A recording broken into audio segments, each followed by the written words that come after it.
just can you hear me all right? I hear you. Okay, good. My little icon thingy was spinning. My pointer was spinning, so I never know. Uh, I'm all right. I just I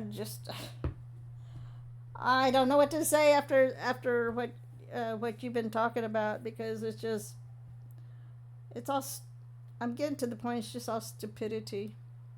So It's I just power play. It's power plays. well I got And I'm sorry. I was telling Chris the other day. I was like, you know what? I'm about ready to just take about 2 or 3 days off and just do a fast and just cut off social media. Just cut off all the news for 2 or 3 days. It's so stupid. What I'm seeing is just the stupidity.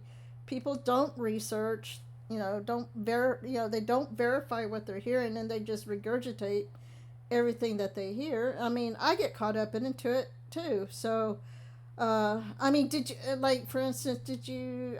I don't know. Did you hear or did you see that where there's something go around now about the shutdown? Once November the 11th happens, that's 40 days of shutdown or 41 days of shutdown, and that gives President Trump the authority because technically they've been shut down for 40 days that he can go in and get rid of the Fed and get rid of IRS. So I don't know if that's true or not, but I thought that was a interesting take. So I don't know. why I don't know. I mean, I know 40 days is like a biblical thing, but Yeah, it is that, but I don't know if that's in the Constitution or where they're seeing. I mean, someone came up with that. I saw that earlier, and I thought that was interesting.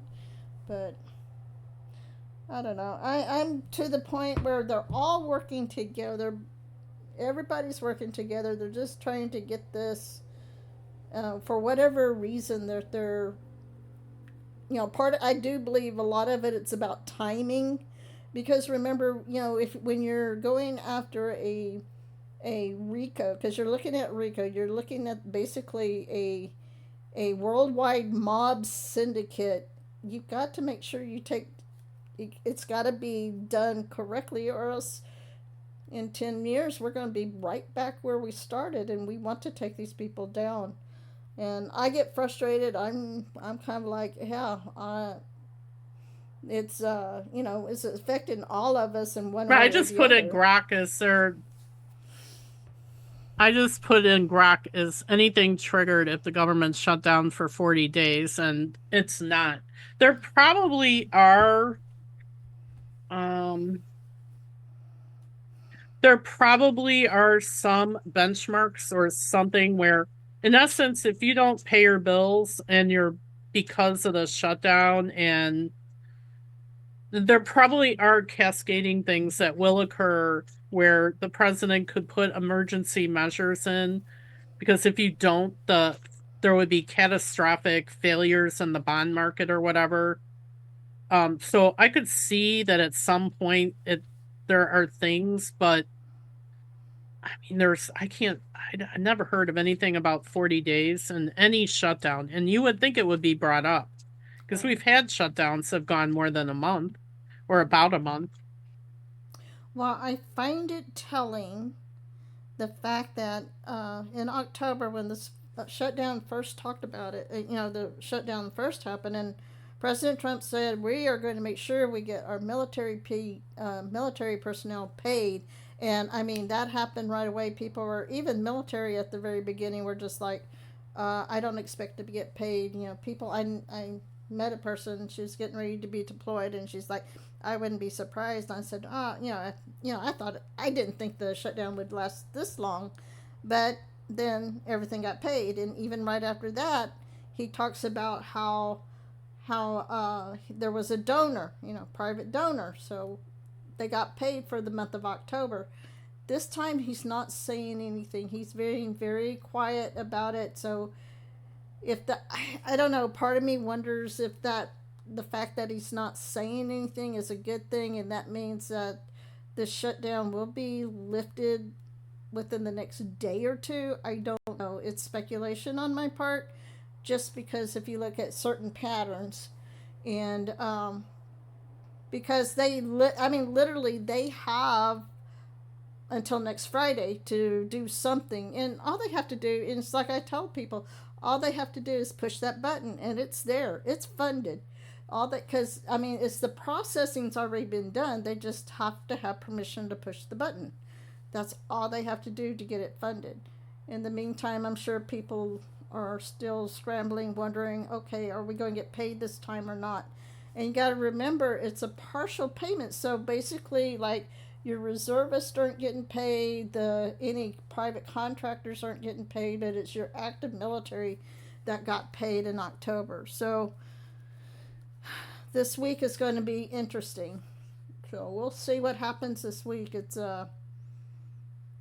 Right. I mean, you're thinking about this in terms of people being paid, but nobody in Washington, D.C. is really thinking in that way. What they're thinking about, and it's obvious because it's what the hang-up's about. right.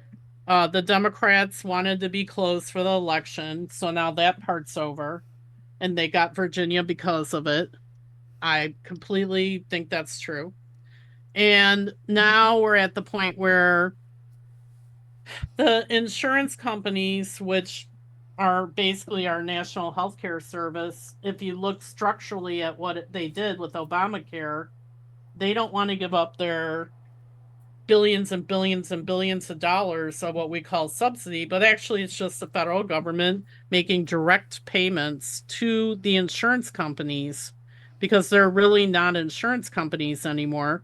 They're administering a national health service, just like in England, and they get their cut of it, which makes it even more expensive than England. Mm-hmm. And so um, they the compromise here is how much money subsidy, they had extra subsidies because of COVID, it got passed in COVID and the big mega Green New Deal bill or whatever it was with all the COVID stuff.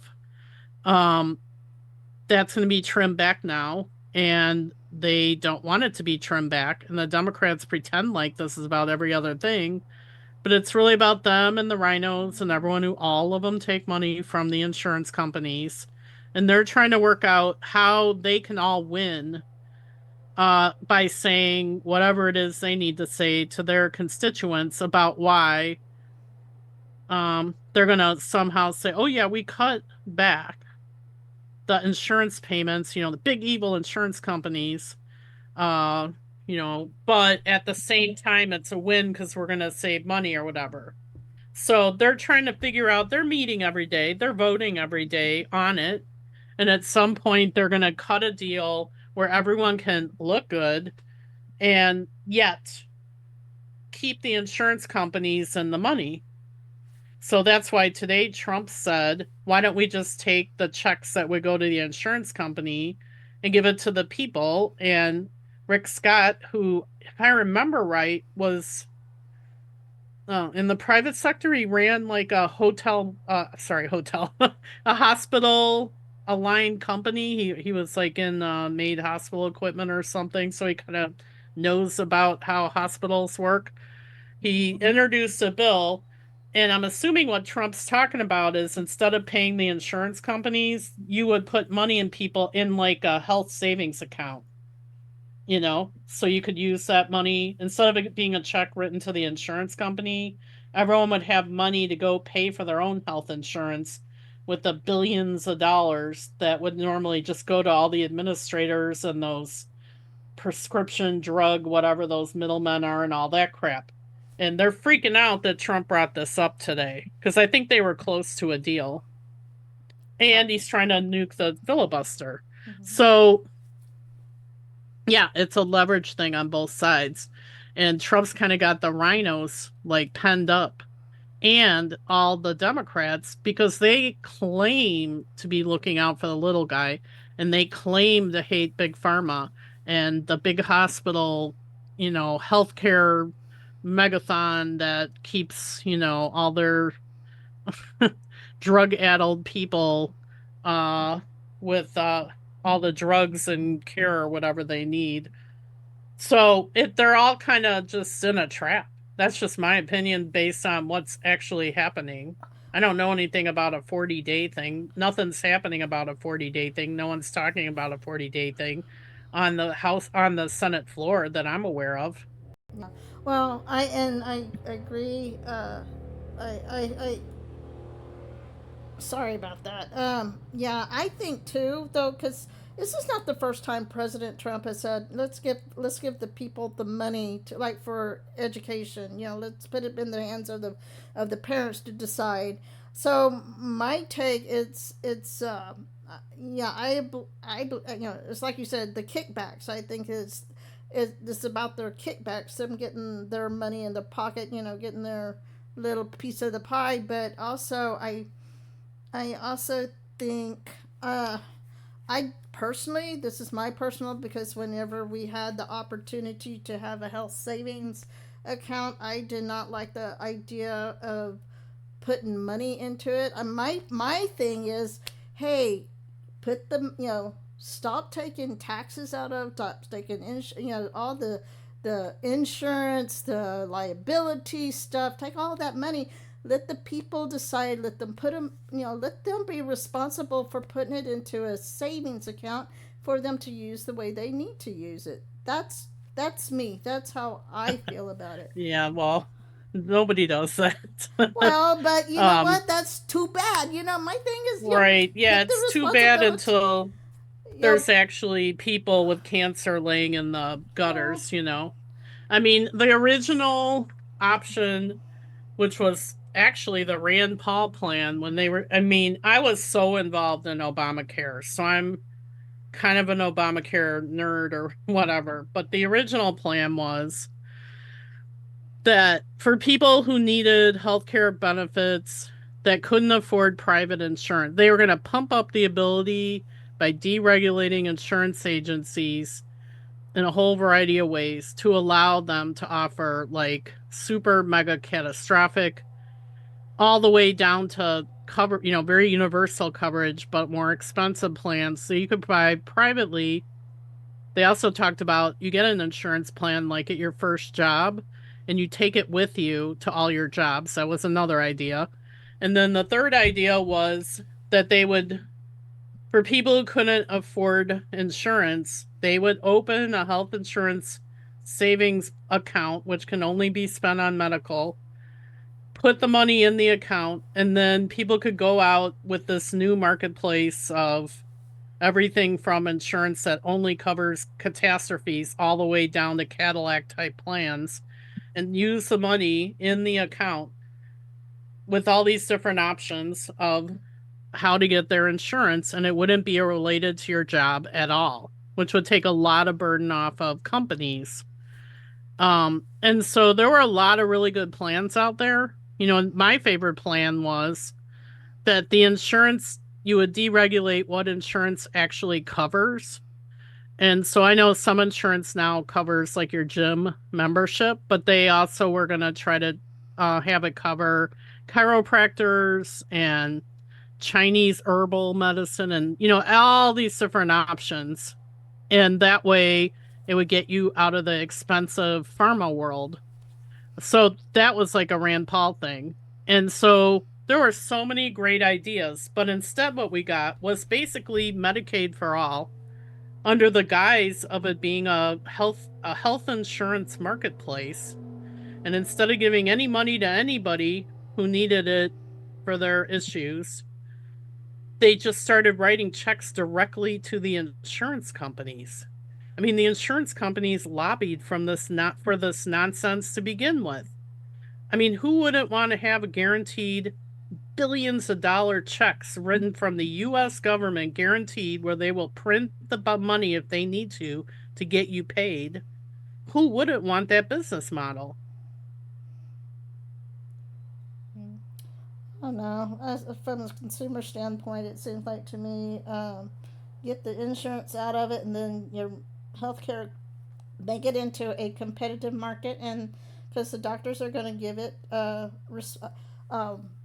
uh, give it, they're going to be competing for your business. In fact, I know it can work because I, when I was living in Texas, there was a clinic. It was a urgent care clinic, but At first, they didn't take insurance because they thought people didn't have insurance.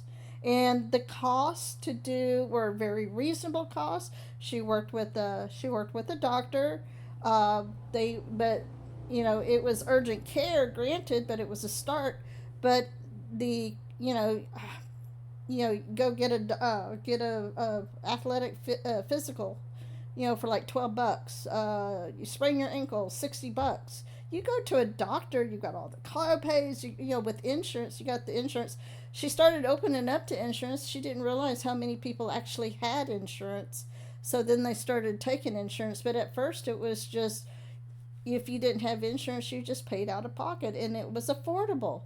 So that's, as a consumer, that's where I see get the insurance out of the business, and you'll see some drops in you know um, uh, you'd see some affordable care coverage. Now the long term care, I might have to restructure that to do something different, but there's no reason to go to an emergency room for like a sniffle or like the flu when you can go to an urgent care place and pay like $50 out of your pocket to get it tested and everything. So again, that's my experience. That's kind of how I see it. Right. I have insurance through my work. I used to have Obamacare because I work somewhere that didn't have insurance, but I cash pay.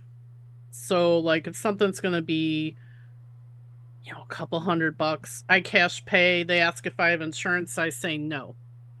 I know how foolish that is because I could apply that against my deductible, but I'm so jaded after working on the Obamacare thing, which really on the back end is about farming your data, that I refuse to give my insurance company data that they can sell and use for God knows what. I mean, the one time I've used my insurance in the last 20 years was when I went and got that um my stomach scoped and got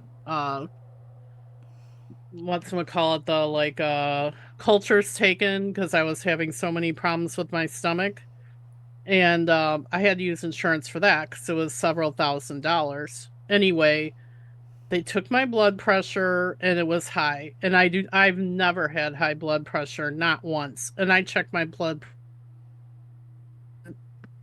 for whatever reason. She put the cuff on wrong or whatever she did. It was a little high. I'm like, no, it's not high. Maybe it's because we're talking about, like this procedure, which I don't want to do. Maybe that's why it's high. Anyway, still to this day, I get, I don't know how many pieces of mail a day about how I can put a pressure thing on my phone.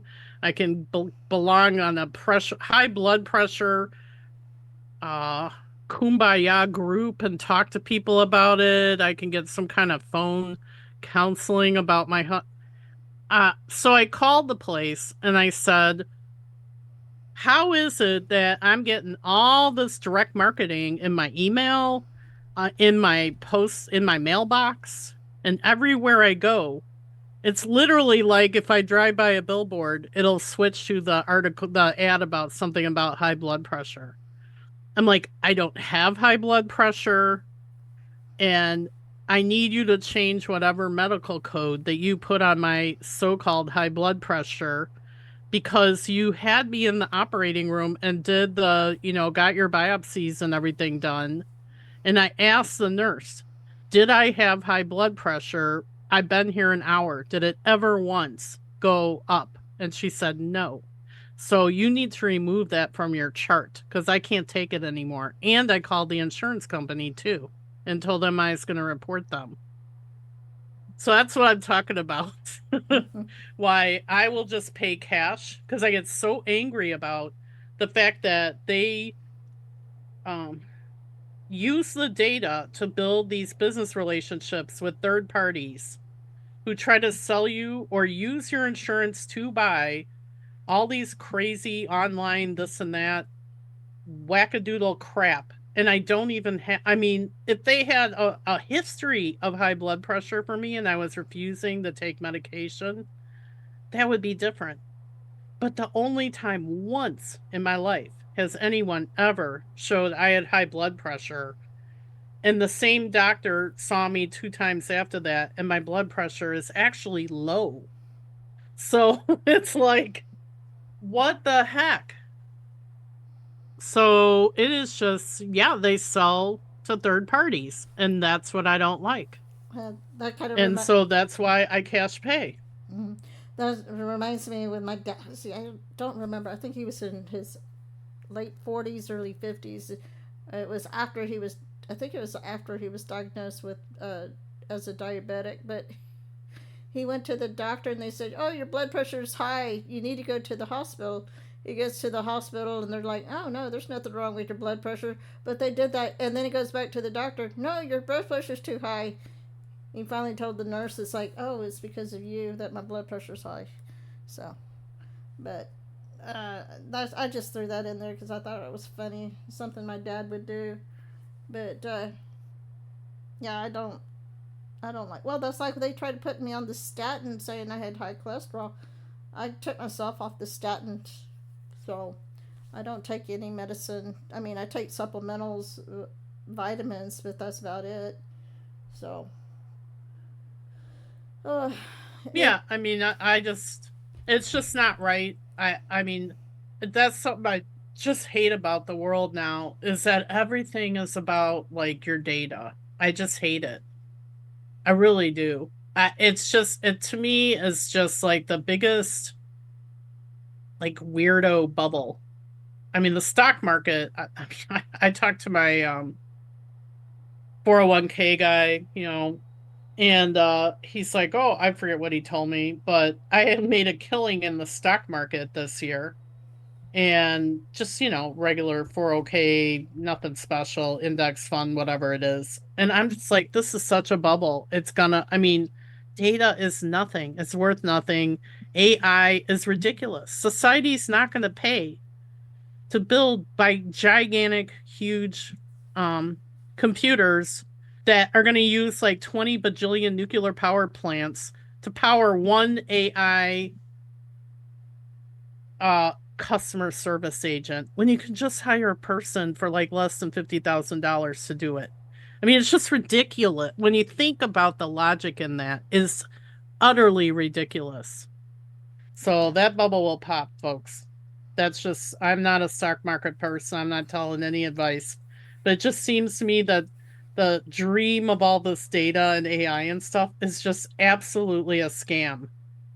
Well, And this week, Elon Musk, is asking for his 1 trillion paycheck or whatever. And all the AI guys told Trump that he had to pay for their companies, and Trump came out and it's like, no, the country is not guaranteeing any of you.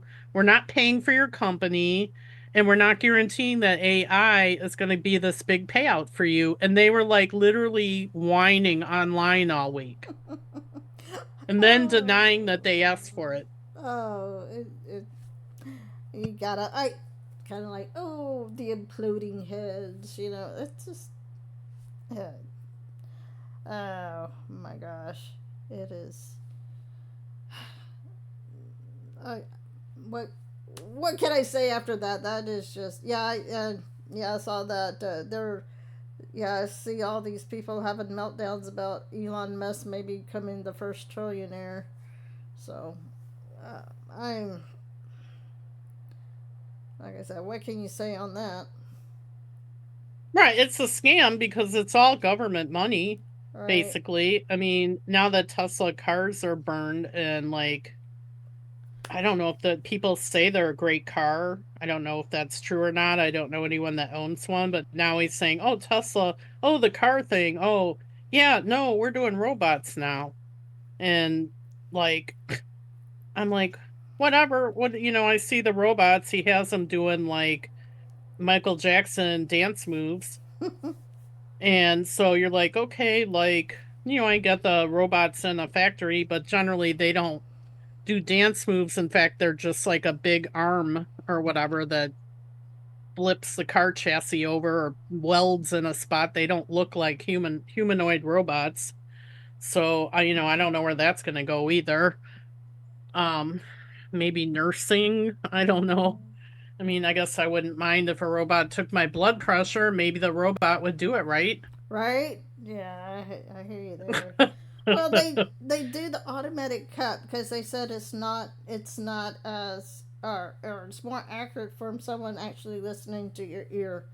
I don't know about that. You know, you got the stethoscope they used because they Yeah. used to wrap the cup around. They used to, I, and that's another thing I had happen to me once is my blood pressure for some reason the way the cup did either it would get too tight doing the automatic one. I don't know if I was not putting it right or if I was not sitting still enough, but it got too hard. I mean, it really literally just squeezed my arm so hard that my arm was turning red.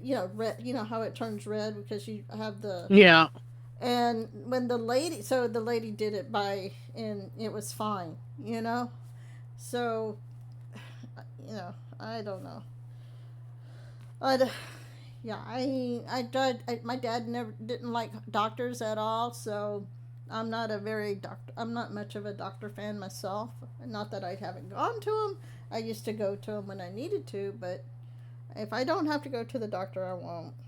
Uh, Well, we'll see what happens. I mean, I must say, of all the different um, policy decisions or schemes or whatever, um, honestly, I think Maha's, ticking along pretty well considering what they're up against, how much money they're talking about. It's like, I think that HHS is, or NIS is like the one of the biggest budgets in all of the government. And I give Kennedy and all of them credit because they are changing things.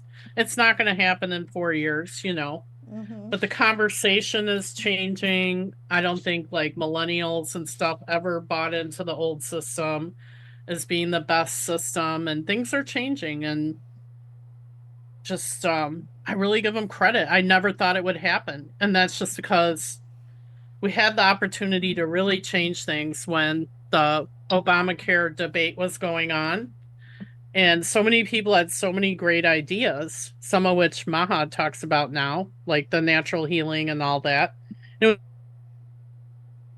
was totally laughed at that time. And now it's totally acceptable. I mean, the whole vaccine thing was kind of coming up then too. And so I was just saying to someone like how retarded is this?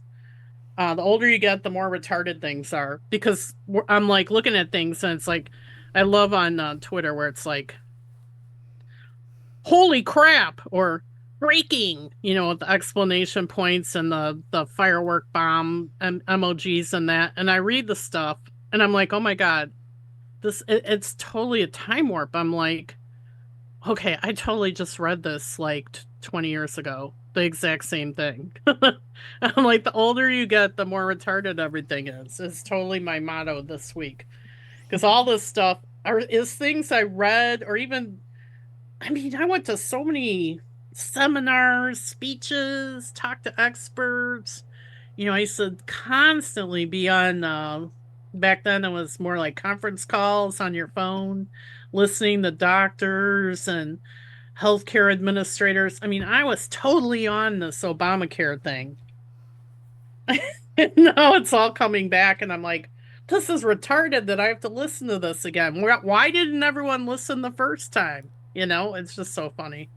Well, because they scare you. Oh, grandma's gonna die if you don't have health care.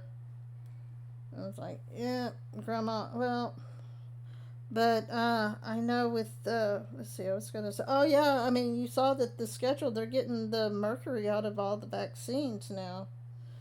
That's I saw that they're taking out the mercury. So Right. And again, I hate to say this, but um the mercury was taken out of the vaccines a long time ago. There was one or two exceptions of long-term multi-use vials or whatever that mainly were not used in this country. So there's so many things out, and they keep putting that headline on over and Mm. over and over again. But I know for a fact um that that was already like on board to be happening. So and had happened. So that's okay. If they want to report over and over again, that's fine. You know, do your little firework emoji, holy schlizzles, or whatever your little line's gonna be. Uh, I sometimes wonder if these people just have, I'm not a social media influencer, but I assume that they just have like some other app where they create these these punchlines or these stories, and that they just have like a big folder full of them and they just rotate them, knowing that everyone's a guppy with no memory. And then Mm-hmm. every year when they need a little punch in their Elon paycheck, they'll just go through the library of stuff and be like, oh, let's talk about mercury and the vaccines again. Mm-hmm. And put that out, and they'll just like change like the first line to put one more little firework emoji on there or whatever. Well, that's I see it all the time when there'll be some headline and I'm like, people, look at the date of the headline. That was 3 years ago. They are recycling the news. So it's like Yes. people just see something pops up on social media and they just share it. They don't really look into I the mean, article. sometimes you get caught, just flat footed, but yeah, I mean, I'm at the point now where almost every single thing I go through a whole process before I'll even read it because I'm just so paranoid I'm going to get caught making a fool of myself. Plus, I'm one of those, at least on X, I'm whatever what do they call it, like the public forum reviewer or whatever. So whenever I see a post, I see all of the what is it called? I don't even know, and I'm one of them. The like reviews, whatever. I see the public comments or whatever. I see all of the ones that aren't published yet underneath every story, and then I can like write one or Well, chime in on it. And so the you get the moderating, you get the sneak peek, huh? yes. So that's helpful if you get on that team because then at least even though other people don't, it's being contested, and you can go read all and rate all of the uh refutations of what's being said, and so you're kind of like, okay, yeah, on this one there's a lot of people arguing different points on this, so I'm gonna skip this. So that's always good. Anyway, I don't even know how I got on that list. I think at some point they asked if I wanted to be a reviewer, and I said sure, why not, I'll do it. And so ever since then I see the comments before, and some of my comments have been published. I'm a pretty mm, I don't know, laissez faire type person, but there's some things I see where I'm like, yeah, I'm not letting this one go. They're just so ridiculous.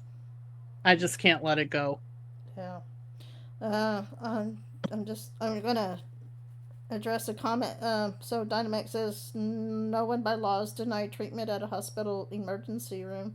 Yeah, but I know that. My gosh, when my dad had one of his strokes, and once they got him into his room, they were certainly. I mean, he wasn't even there 10 minutes, and they were asking for payment. And I mean, my parents were on Medicaid and disability. They didn't even. It was like, why are you asking? We're trying to still find out if my dad's going to survive this, and you're. I mean, it was ridiculous. So, uh, and then you have the whole the database that has every little thing on file for you. You know, all your medicines are all your medications, all your surgeries are stuck in this private database. And I found that out when they wanted me to go to one of the labs to have a mammogram, and The nurse was telling me, yeah, up until Obama, you didn't have to do that. After Obama, they, have a uh, just this big database with all your medical information on it going to the government. Right. That's what sold the Republicans on the idea of Obamacare because they said that one of the reasons why there's such high expenses in medical care is people were doctor shopping and hiding their diagnoses and medications and such. And if everything was in one big database that, they sold it to the public, like, what if you have a heart attack when you're on vacation in New York City? The doctor there will be able to access your medical records. So that was the sell. But the sell to the like Republicans was it would save so much money if doctors shared your medical records. And that was not in the Obamacare bill. That was in the what was it called? It was Obama's uh um stimulus bill. They called it the stimulus bill. That supposedly was the quote unquote shovel ready jobs. Well, hidden in there was the electronic medical records bill, which was a Republican thing. And it paid doctors to get training and have what they needed to transition all the paper records into electronic records. And it was the um, agreement or platform to make Obamacare possible because it meant that all the insurance companies and everyone, more or less, merged the ability to share everything in common as far as medical records. And you'll remember that happened because all of a sudden your doctor said that they needed to see your ID, and then they would scan your ID to get your picture off your ID into your medical records. And I don't know how many times I've had to tell doctors that I did not give them permission to collect a biometric and made them remove my picture and other things. And I've requested my medical records from doctors, and then I would tell them what I am making them remove because they themselves did not collect it. They got it from the database. I mean, this is the kind of crap you have to go through with people nowadays, and it makes me go bonkers. Why do I not want facial recognition of myself in my medical records? Well, just think about that for a while, and you'll know why I don't want it in there.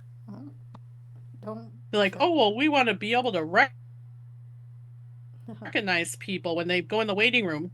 It's like, okay, so you're admitting you have a facial recognition camera in your waiting room. That's what you're admitting to me. Well, that's what you're admitting to me. Big Brother is You know what I watching. mean? Like they admit it. Big Brother is definitely watching. Right.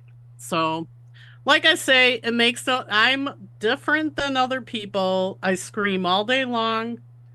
I couldn't I comment on every freaking thing I can find. Like when people are talking about the what I call Tuckergate, all this stuff about Israel and the Jews and Nick Fuentes and that, I say almost every single time what I bring up is, like dot dot dot, and it's okay that the Israeli Foreign Ministry is driving around your church parking lot, getting your license plate number and geofencing your phone while you're in church, and that's okay and no one ever comments ever. I'm like, it's just unbelievable to me that no one cares.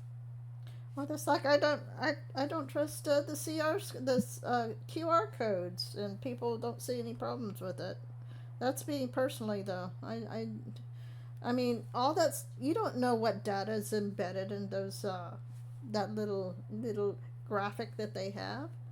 So you don't know what data they're going to capture on your phone. I mean, I'm not a person, but nothing surprises me not much, or I should say, not much surprises me anymore.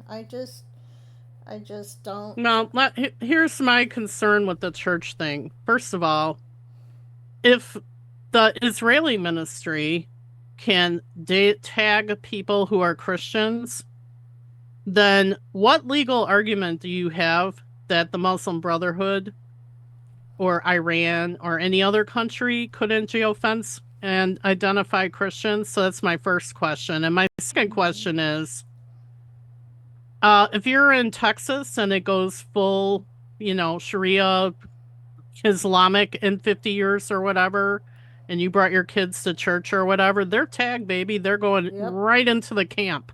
exactly. I They are agree. tagged as Christians. That is. Something that George Soros could disguise as a Christian, and that's how he lived. Well, if they're geofencing churches, there's no way to get out of, claiming you're not a Christian if you had to save your life because you've been tagged, baby. Mm-hmm. So that's my problem with it. If you really want to get down to the basics. Yeah. Well, that's a very. I think that's a very valid concern. Yeah, I hear you there. But So that's it's right. super dangerous, and I don't like it. Yeah, I get you. All right. Well, on that cheerful note, Mm, I better get going here. I got to fix all my tech problems around here now, mm, which is always fun. yeah.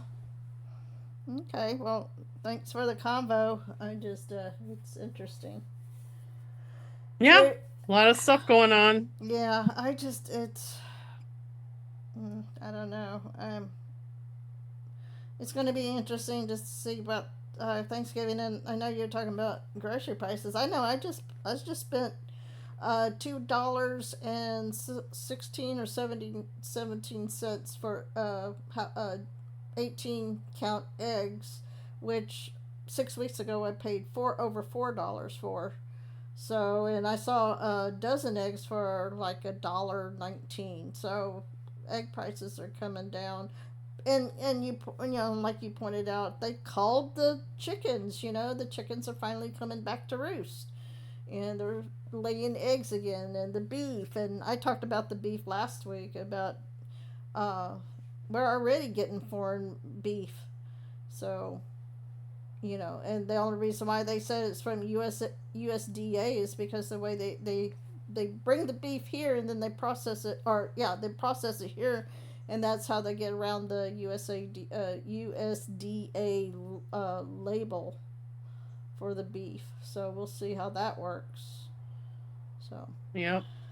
All right. I better get going here. all I'll see right, you guys later. and you'll see them Have tomorrow, a good right? evening. You'll see Yep. everybody tomorrow. Okay. Thanks, Aaron. Alrighty. Bye. Hey everybody, this is Deb65 on a wing and a prayer. This is the Saturday edition from 7 p.m. to 10 p.m. Eastern, so adjust for your time zone. I'm also on Thursday mornings 2 a.m. to 5 a.m., so again, just for your time zone. And hey, how about them Dodgers last week? I was right. Everybody is talking about the Jays, and I knew it. I'm gonna brag, okay? I don't get to brag very often. Sometimes I think people look at me and think I'm just I'm kind of dumb on the airhead side, but you know what? I told people they're gonna go into overtime. However, to be honest, I thought they were going to go longer than 11 innings. I thought they would go to 18 or 19. And I also I wouldn't have been surprised. I kind of thought that they might let the Jays win it just because of the whole. A few months ago, the Dodgers Stadium had this whole big thing where Border Patrol came in and having car issues, and you had these activists, these quote unquote protesters coming in, and oh, we got rid of ICE, we got rid of Border Patrol, and all they did it. I mean, the narrative was so ridiculous, and the Dodgers were, Dodger Stadium was sitting there saying, no, no, this isn't, they were trying to distance themselves from the whole immigration issue. So Um, so I kind of thought, and of course, with Canada, the whole thing with Canada and President Trump and all that, I kind of thought that maybe the Dodgers would have let the Jays have it, but I knew it wasn't going to be a quick and easy win. So, but it was fun with you guys sitting there. We're going back and forth about the Dodgers. Yeah. Hey, no, it was a weird. It was the World Series, dear man. That was the whole thing. It was the World Series that they were doing. So that was the whole thing. That was the whole point. It was the last game. They stretched it out to 7 games, and then they tied it. They tied it pretty much at the last, the eighth or ninth inning, and then they went 2 more innings. And so I'm like, okay. But anyway, yeah, it was the World Series, so it was fun with you guys in chat. I hope I didn't disrupt uh, Chris and his gang. I hope I didn't disrupt them too much. I wasn't trying to, but like I said, sometimes I kind of feel like I have to take the pat on the back when I can. And yeah. Mm. So so I got a tip for everybody before I open up with the show opener. I do have a tip with everybody. M- Make sure if you're going to put eye drops in your eyes, do not pick up the eardrops and put it in your eyes. Ay, ay, ay, ay, ay, that hurts. So that's my tip for the evening. So, and then buy Q-tips, okay, and invest in Q-tips. Okay, with that being said, I'm going to open up with my show opener. So put a 1 in chat if you're going to stick around. I hope you do stick around because uh, there's some things I want to go with. There's some things that I wonder if anybody recognizes. So I will be right back, and I'll be right back.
Finally, my brethren, be strong in the Lord and in the power of his might. The whole armor of God,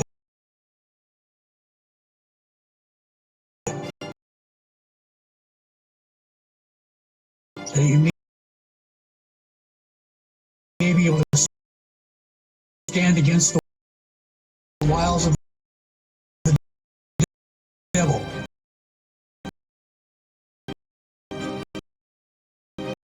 For we do not wrestle against flesh and blood, but against principalities, against powers, against the rulers of the darkness of this age,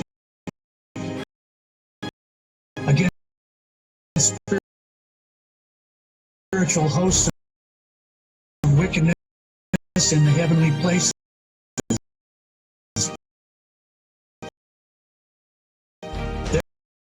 Therefore, take up the whole armor of God, that you may be able to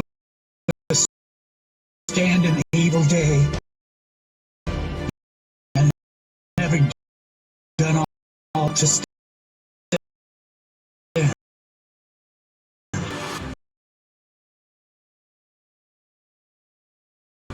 Stand therefore, having girded your waist with truth, having put on the breastplate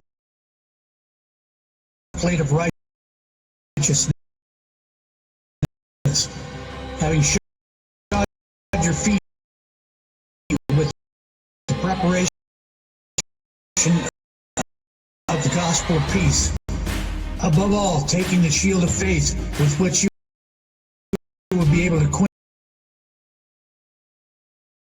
all of the fiery darts of the wicked one, and take the helmet of salvation and the sword of the Spirit,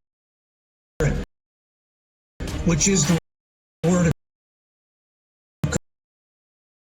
God, praying always with all prayer and supplication in the Spirit, being with all prayer the gospel, which I Amen. God, and impartation of the Holy Spirit, in the fullness of the Spirit, is present, the anointing wisdom and stand personally with knowledge, fear of the Lord, and according to the these eyes, or as I hear fear, or not something, but you your content, and before godliness. I see presence, strength, to know who is true, and who is not. Bring all deception and truth, expose the errors, the people's hearts and trust, and in Jesus, break off all voices and from you, may your peace surround me in the White House. I am going to the corner of Jesus, only Lord Jesus Christ, and what have two results, and such as for you, and strength, and grace clear, in the battle, this rust, and oppression. Lord God, I see you have a tender heart for the prophet. From us, it's not an invitation, but the heart, soul, mind, and strength, and life, and knowing, and history, for some glory, in Jesus' name, amen. Right. So I apologize for that. I was reading and I noticed that. There's a really I didn't know like noticing that. Not trying to screen. So no, because it's like I see the Devon, the Jews out there. CC2 and all, and Zooey, they're out there. I see Brazil, 1983. The Landrys, thank you for the lemons out there. I see. Who else do I see out there with the one? Lydia Q17. It's been a while.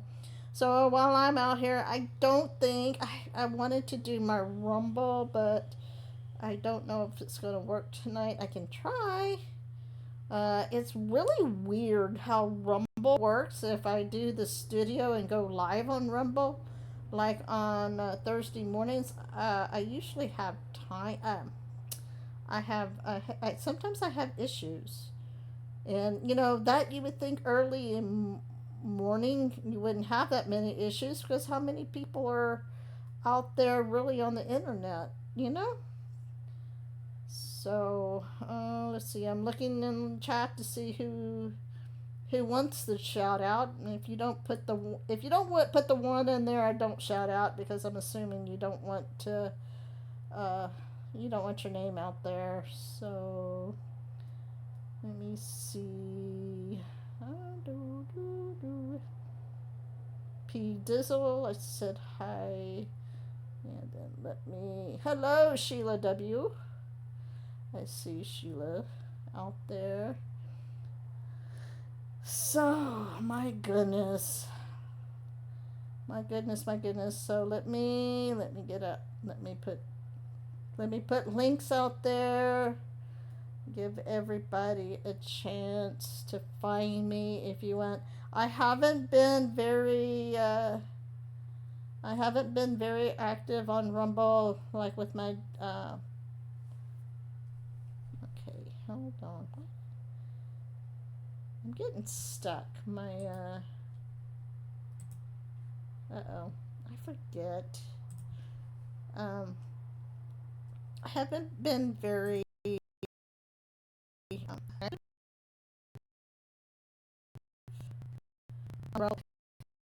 just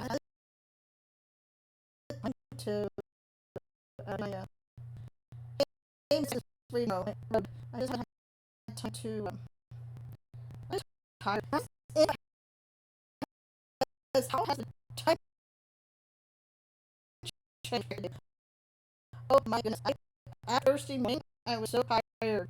I got in from work around what was it 9:30 or no. I didn't no. I take that back. I got in about around 4:30, but at 9 by 9 o'clock by 9 o'clock I was out. I was tired. I was out of there. I was asleep. I slept all night long at 5:30. It was nuts. It is very tiring. The animals, I get up to go, have to get up in the middle of the night, and the animals are like an announcement. We have an unaccompanied burial coming up on the 14th of November, which is this coming Friday. Um, hmm. Hey, Sonny.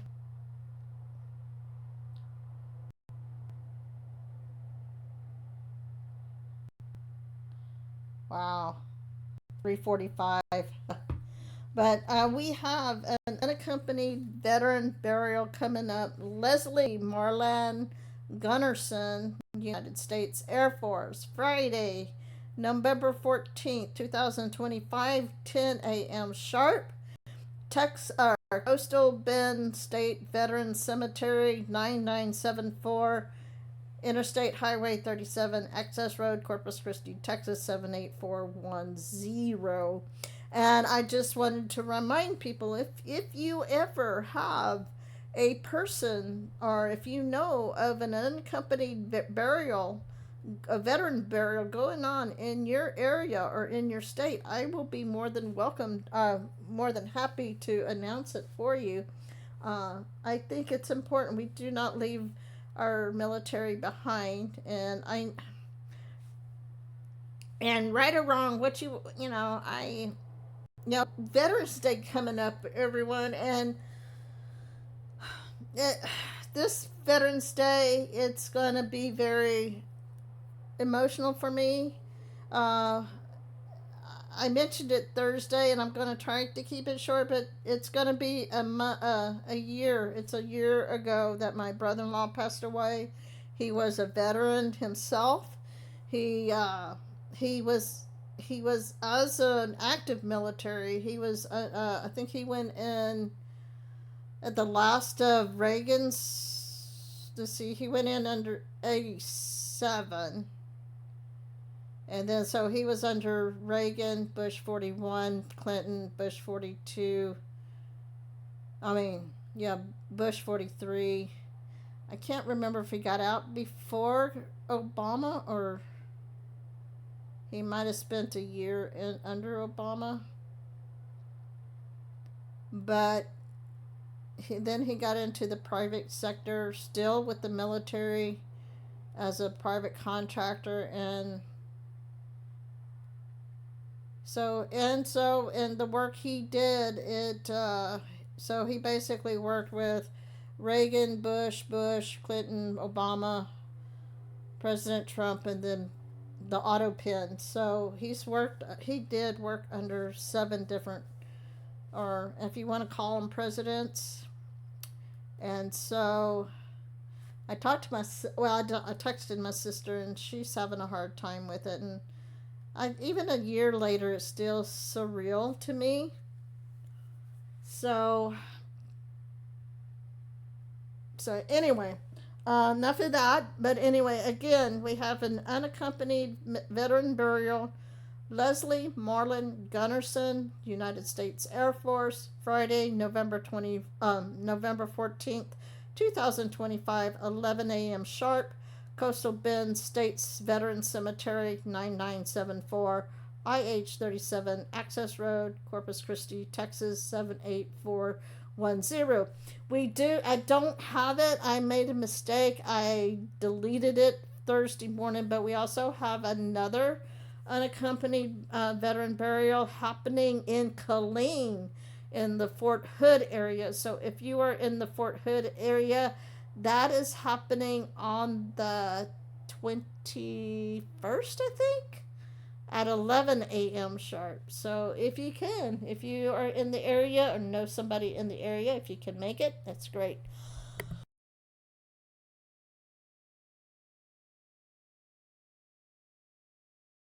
So with that being said, let's see. What is chat saying? Yeah, there's 3 a.m.s. And last night, oh yeah. And it got so bad that last night I was up till after midnight, so it was crazy.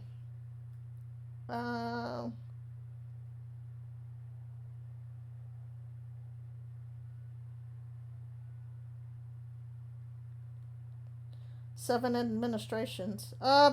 Yeah, unaccompanied means they have not found. Because some of these people, some of these veterans, some of them are like in their 80s, 90s, even 70s. They've been in nursing homes. They may have been living out on their own. They didn't have family members that there wasn't an emergency contact. So, and we've had recently, there's been 2 or 3 in the last, probably since the beginning of the year, that family member, once the word got out, a family member did step up. So they were able to, what's his name? Mandami being the New York mayor. Although I hate this because it doesn't, I don't know what it is about this that will allow it. I don't know if you can see that okay. I'm trying to. It's weird how that expands. No, I don't think it's going to expand any further. Okay, so this came out. Oops. Great. This is a quick reminder. So it's time to remind the country. The Communist Control Act of 1954 is still law. That means you cannot serve in the government if you are part of a communist organization. But it gets even better.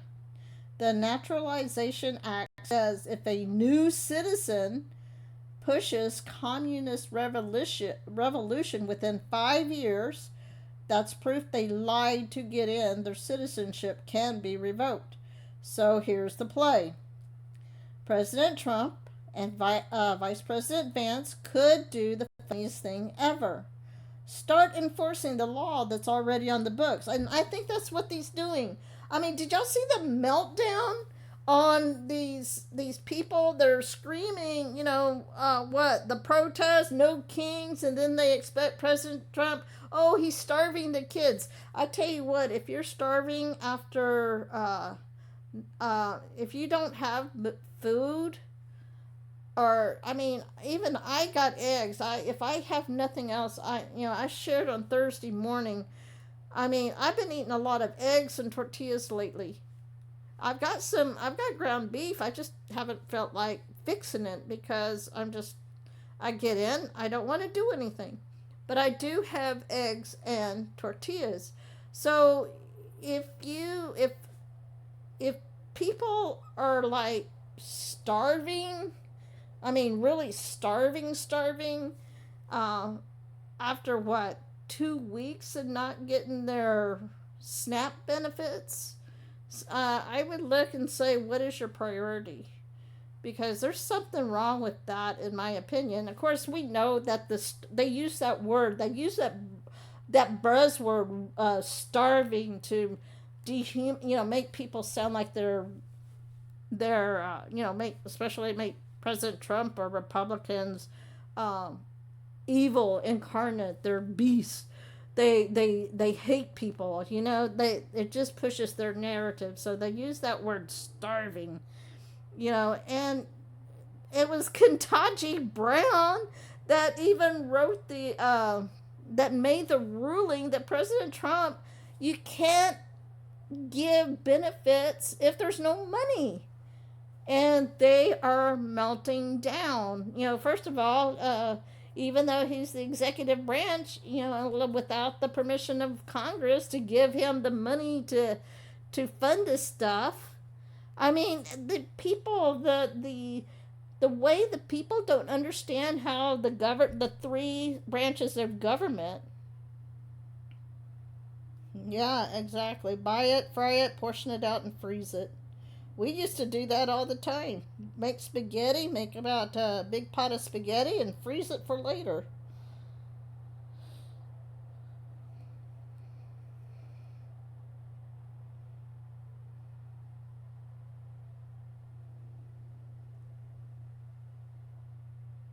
Yeah, I'm not sure if it came from the.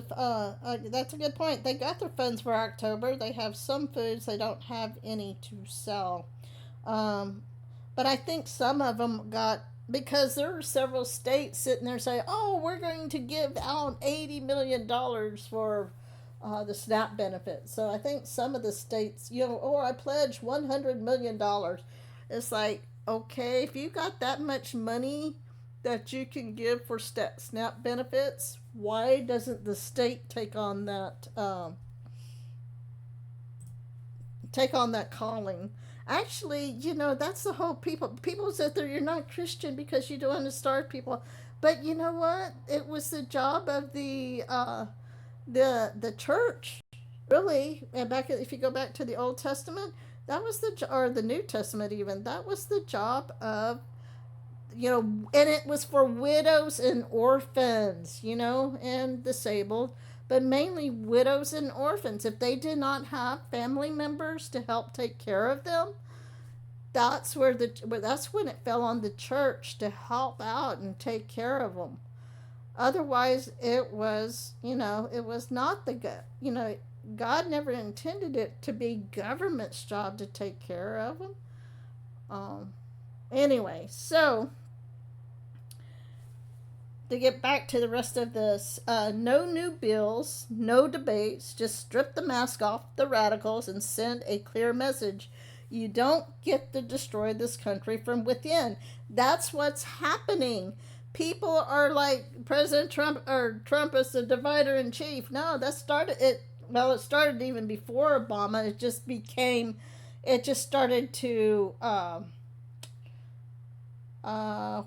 what's the word I'm looking for? It just started to come apart. It started getting revealed under Obama.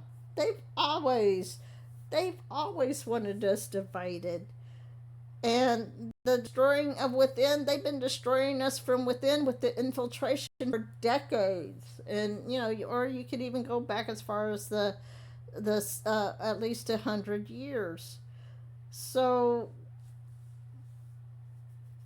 right now, I mean, when you start dismantling, let's see, it's like, when you, well, it goes back to an addict. When an addict starts realizing that he's got the problem, and of course the person that has the problem is usually the last person to realize they have the problem, right? So everybody else around them, seeing, hey, you got a problem, they try to intervene, they try to help, but until that person decides that they want to get help, when you start trying to show them, hey, you've got this problem, they're going to fight you. They're going to call you all sorts of names. They're going to try to manipulate you. They're going to try to make you feel bad. They want you to rescue them. They don't want to do it. So, they want, uh, what's the word? What am I looking at? What am I trying to say? They don't want to change. And until they want to change, when you start getting healthy, when you start seeing the problems, the issue for what it is, and the problem that they have, or I'll even use me as an example. When I start seeing the problem that, hey, I've got the problem, change doesn't happen overnight. Change, and you go 40, 50 years, and before you realize you have a problem, it's not going to be easy because you've got to think differently. And this whole thing with the whole thing with the healthcare, and the whole thing with what we're seeing, what President Trump's trying to do with the tariffs, and he's trying. I mean, I, I got this thing, but stuff he has said 30, 40, 50 years ago about what he would do, and he's trying for people. It's like the children of Egypt, Moses. They're oppressed. They've been enslaved for 400 years. I mean, we've been enslaved for how many years? At least 250 years. And we have that Red Sea moment, that Moses moment. We get in the wilderness, and as soon as, once they get away, and then there's opposition. What's the first thing they do? They blame Moses, and then they blame God, and then they try to rebel, and then they say, I want to go back to Egypt. We actually had food. No, you didn't have good food. You were, you were getting the leftovers. You were being enslaved. So no, no, no, no, no.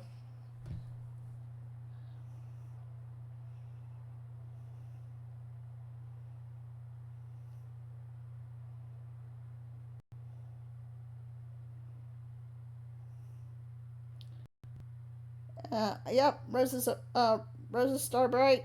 There are charity food banks and soup kitchens.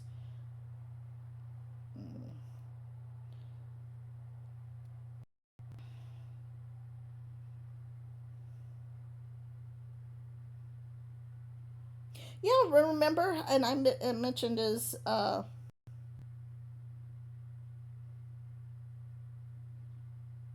yeah, yeah, and it was Kentucky Brown that actually made the ruling. How about that? And yet they're still blaming President Trump. Oh yeah, and the whole narrative. Oh, SCOTUS, Supreme Court is paid off. I mean, come on. Uh, all right, so I got on my rant. I got on my rant. Now I've lost my rant, my train of thought. I forgot my train of thought.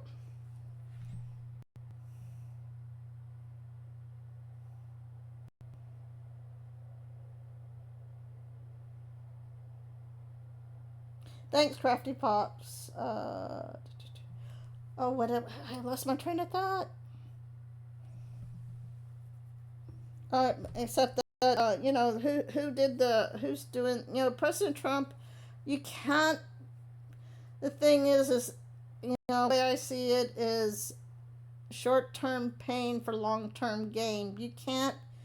And it takes work. That's the thing. It takes work to want to get healthy. It takes work to have a different way of thinking and a healthier way of thinking. It takes work to get out of that slavery mindset. We have been, let's see, what's the word? Conditioned. I don't like indoctrinated. I don't like the word brainwashed, but I like conditioned to think that this is normal. This isn't normal. People having to go to the doctor and to depend on the doctor. That's not normal. I grew up with a mother who was addicted to painkillers, and prescription drugs, and until it, she at 98 years old, or 60, not 98, 68 years old, and in the last 10 years of her life, the quality of life wasn't that great. I saw it. I saw what happened, and I, and it affected me too, because I didn't want to.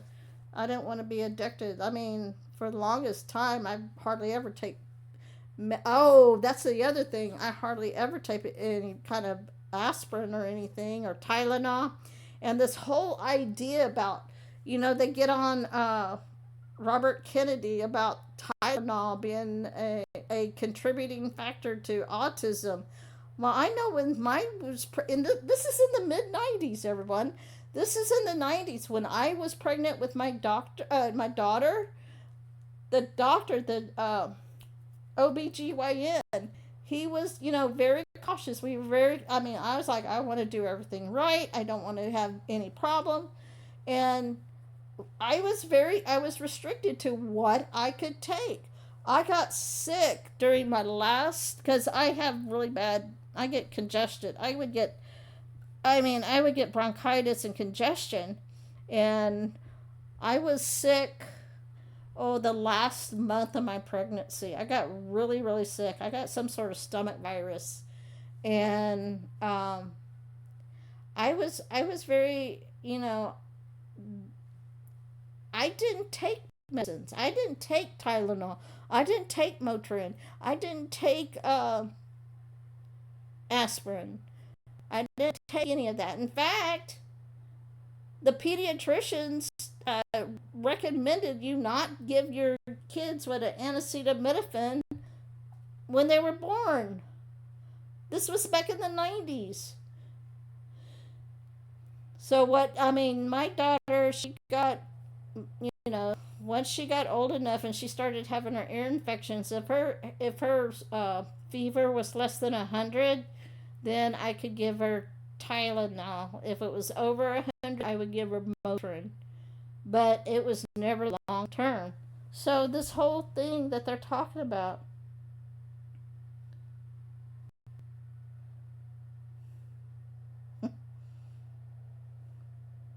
yeah, welfare came under LBJ, right?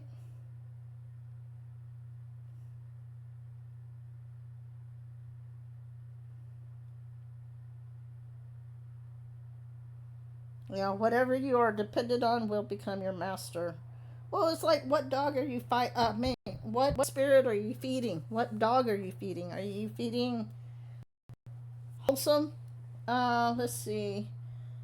So to finish it up, socialist, where you want a revolution? Let's start with the law you forget exists. I mean, half the people says it's unconstitutional. They don't even know what the Constitution says. And I wonder. I know. Breck Inspector did. He went through the Constitution. Oh, when what? Let's see, about 7, 8 years ago when we first started. But maybe it's a time to go back through that and go through the Constitution again, so people understand what it is, what the Constitution says. A lot better than having like 10,000 page. Remember how many pages the Obamacare was? Like 900 pages.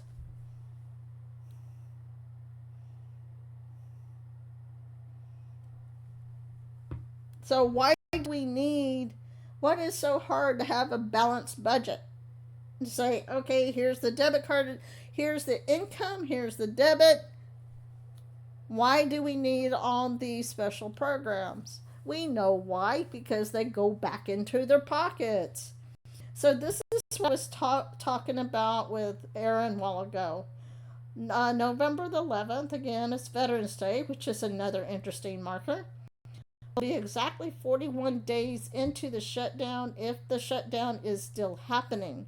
After 41 days, President Trump can opt to adjourn Congress.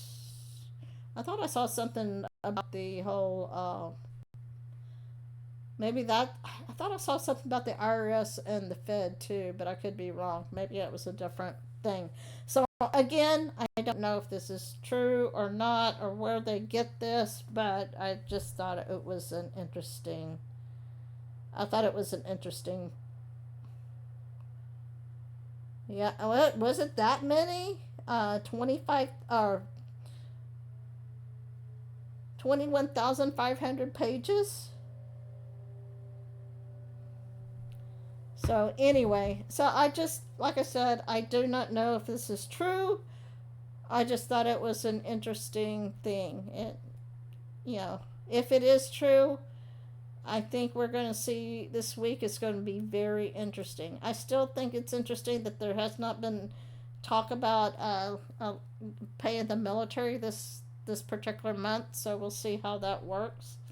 And so I wonder if that means that military will not get paid this month. I know President Trump will do everything he can.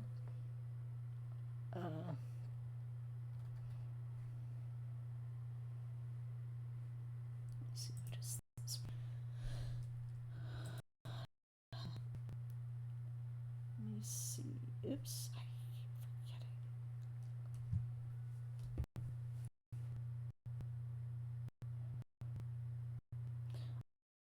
forgetting. Oh, pass it first.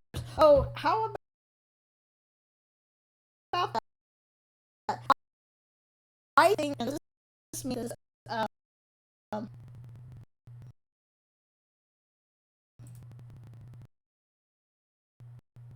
so it's something again about this Doughty. Um, so let's see.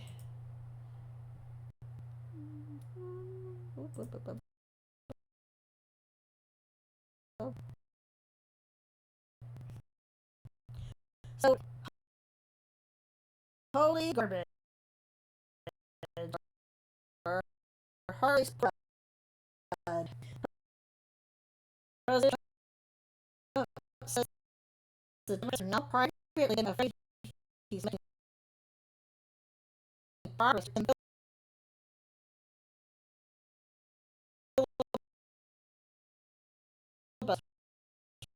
filibuster. He's playing chess. The Democrats are acting like dogs on the Senate because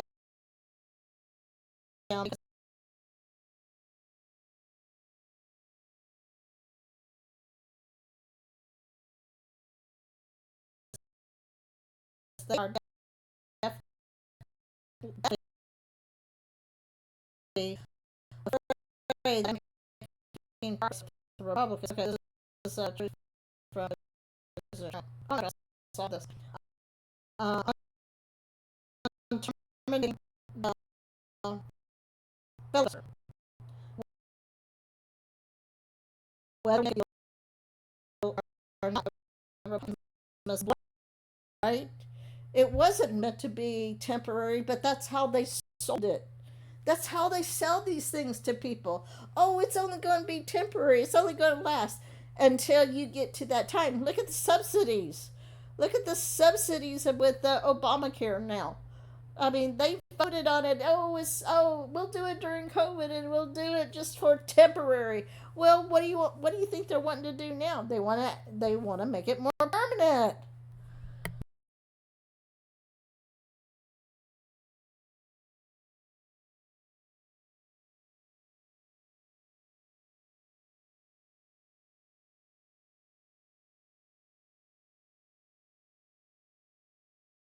Okay, so again, Eric Doughty. I don't know which came first. I just pulled this, so I don't know which came first. This came. Oh, this was this morning. Let's see. So this is a breaking, huge move president calls on Senate Republicans to address Obamacare subsidies by sending the hundreds of billions of dollars to people, not insurance companies. So that's what Aaron and I were kind of glossed over a while ago. Trump is now going to make healthcare for the people versus Democrats' big insurance genius. Stable genius, remember? In other words, take the big bad insurance companies, give it to the people, and terminate per dollar spent the worst health care anywhere in the world, Obamacare. Unrelated, we must still terminate the filibuster. He knows what he's doing.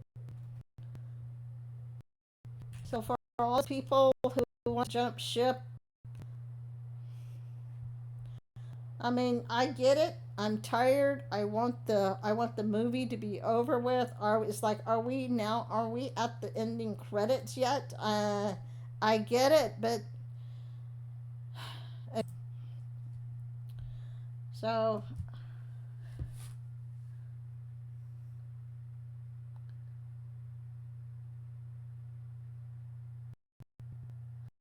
exactly, where is the money from? So Hawaii resident reporting their EBT cards have been reloaded, and everyone is back shopping with taxpayer money. I know some of the red states are saying that they're not getting it. I don't know if that's true. I think someone from Ohio said that they didn't get their card. But think about it this way too.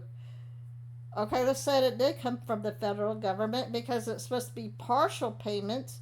I wonder if the ones that are not getting their benefit, are these the ones that they deem that weren't in desperate need? In other words, have they been vetting?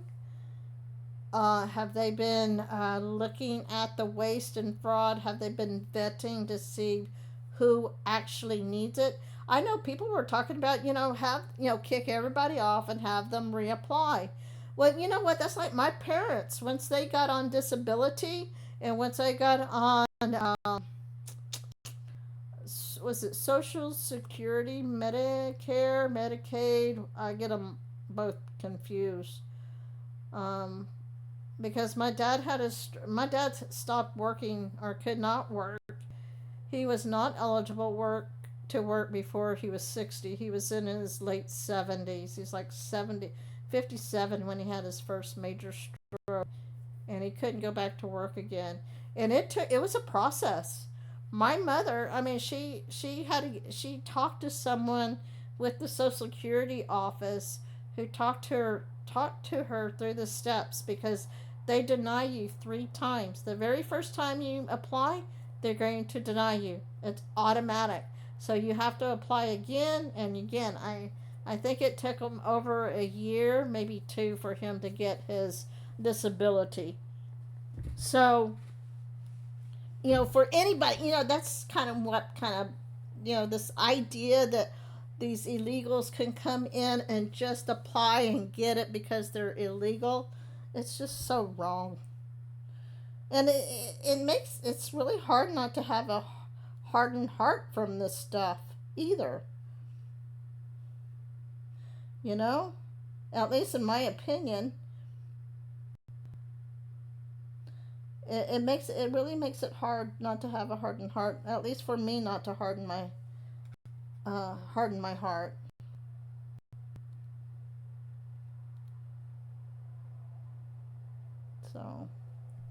So here we go. So Hawaii, I thought I said this already, right? Hawaii resident reporting their EBT cards have been reloaded and everyone is back shopping with taxpayer money. Look at these cards. They're the most full grocery carts you'll ever see. Working people can't afford to get Working people can't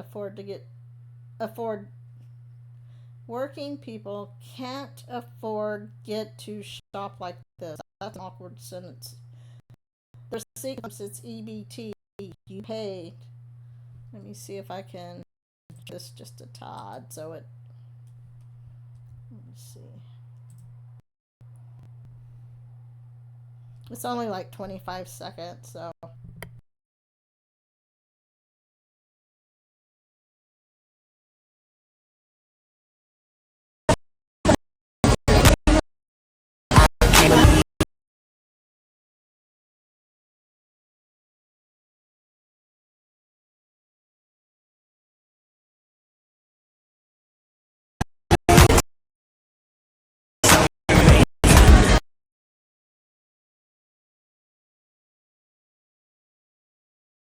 Look at her.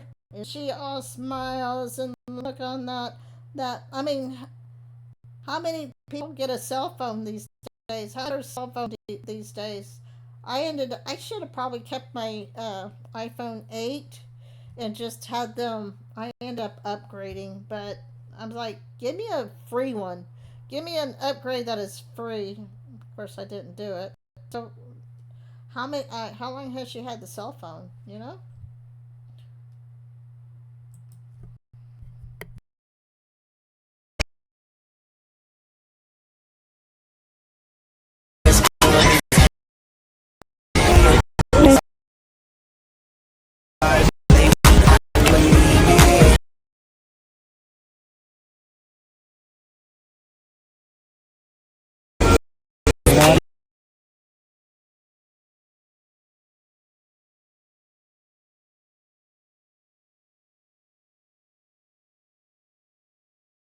Let's see. Let's break this down. I'm having a hard time seeing. This is Costco. It says, looks like variety. They don't even spell out what you get. Beverage. Uh, something. Trope. What? I can't read that. Beverage. Farmer John. Something. Kimchi bowl. $20. Kimchi bowl for $20 each. Uh, Best. I can't read that. Ketchup. Oh gosh, $12 for ketchup. Oh. Is Costco like a Sam's Warehouse or something? I don't usually go. Oh well, it's wholesale. Uh, let's see. Looks like milk or something. I can't read that. No, but that's $6. Where is this at? Oh, Hawaii. So Hawaii's going to be expensive anyway. Yeah, I can't really balance. Wow, that's a huge tax. Well, it's $193.25. So here's your EBT card.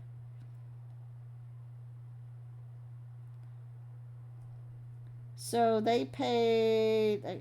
That's a total oil. Okay, so the total was $202.22. So that was the full balance, and then the EBT 100 and wow, and she gets change back. It says cash, so she gets change back.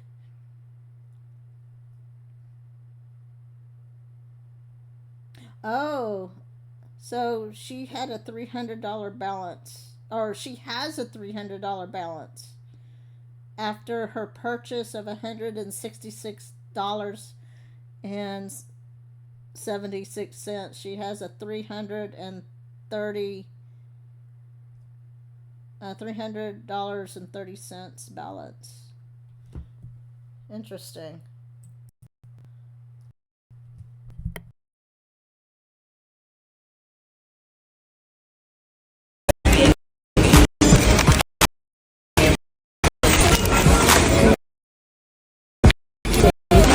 Check it out. Check it out. Check it out.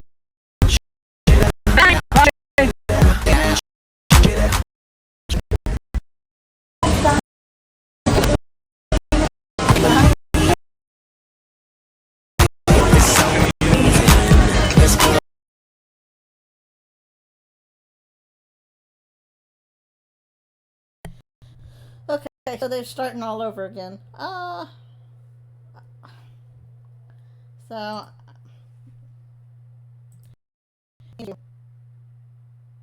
So that's thanks to Sunny for putting that out there.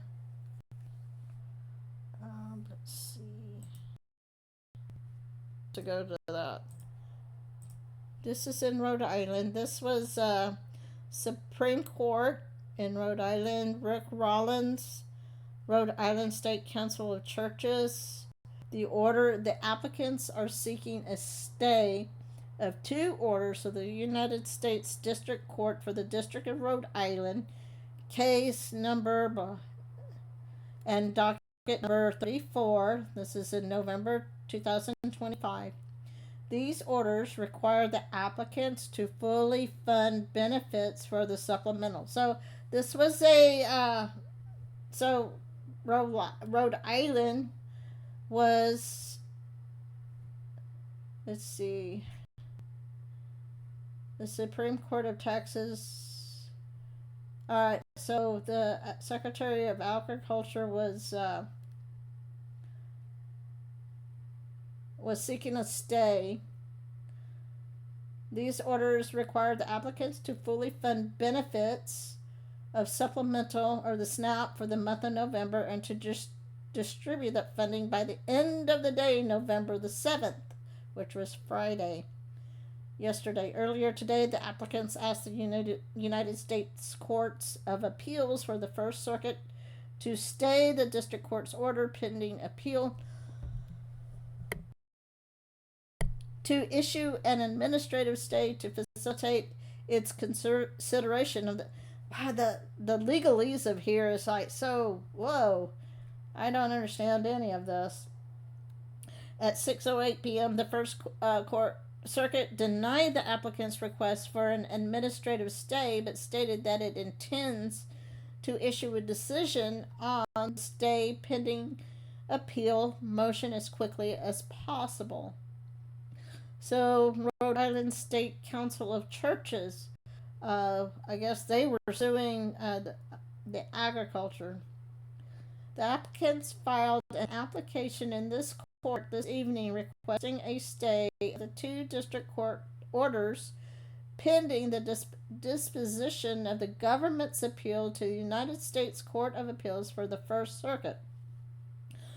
And if the Court of Appeals affirms those orders, pending the timely filing and disposition of a petition for a writ of certiorari in this court.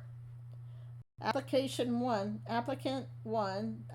assert that without intervention from this court, they will have to transfer.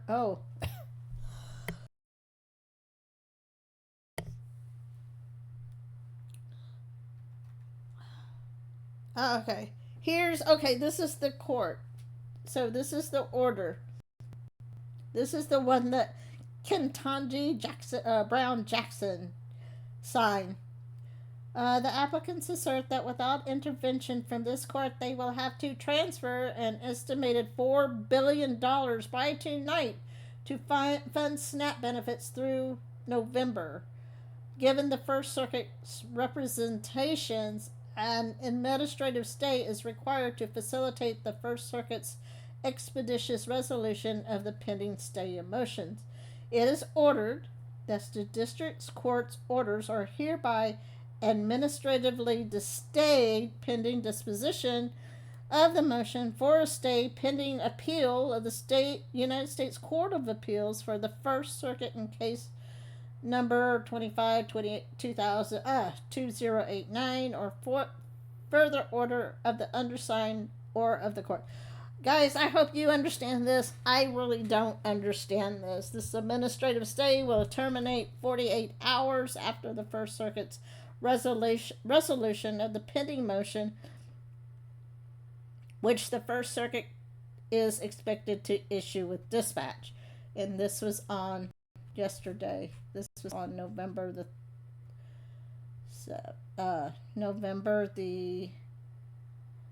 7th. So they're the applicants.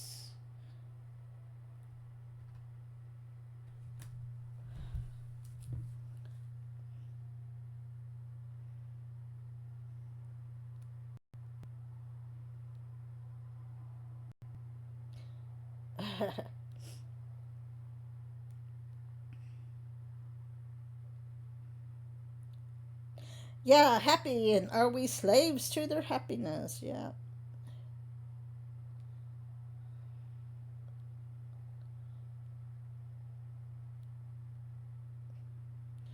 Billy the Kid, it sounds like they're doing the same thing that they did to our cattle and our chickens.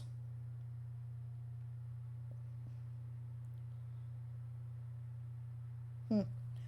Okay, so basically, this is the order that Ketanji Brown issued, and I guess this is where the people are saying, well, Trump had to go to the courts to stop having to fund SNAP. But the thing is, they're in the legality that it's legal. What they're saying is you can't fund something if money's not there.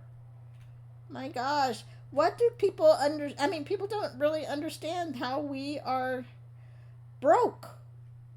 We are broke. We, we have the days. Hopefully, I can. Um, okay, there goes.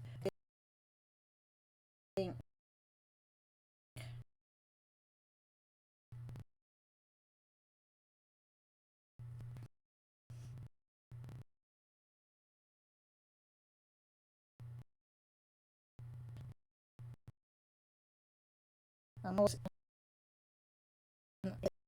it's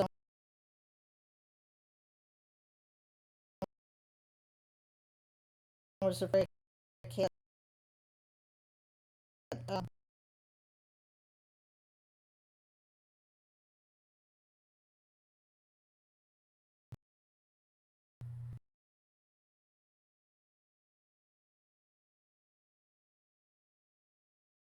I mean, I mean,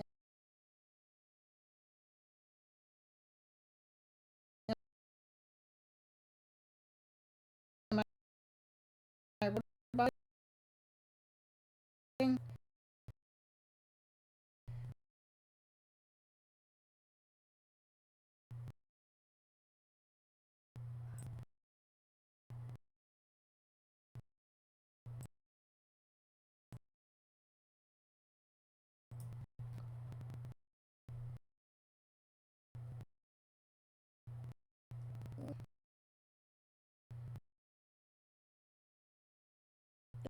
there?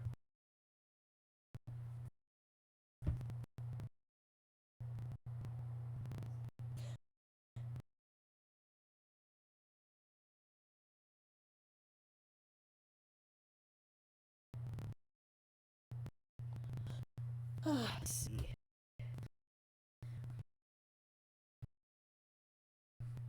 All right, hang up.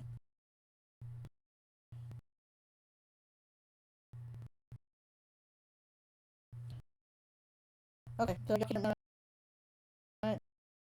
Okay, good.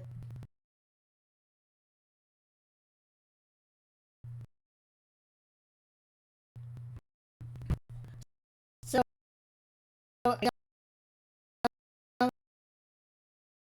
don't know if I heard about this. I don't know if anybody this, but being a woman, I mean,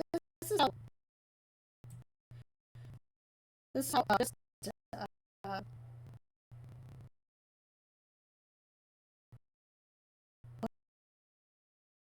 that's what I'm looking for. Disconnected people are main election convicted of the interest to seek counsel. So this is the New York Post.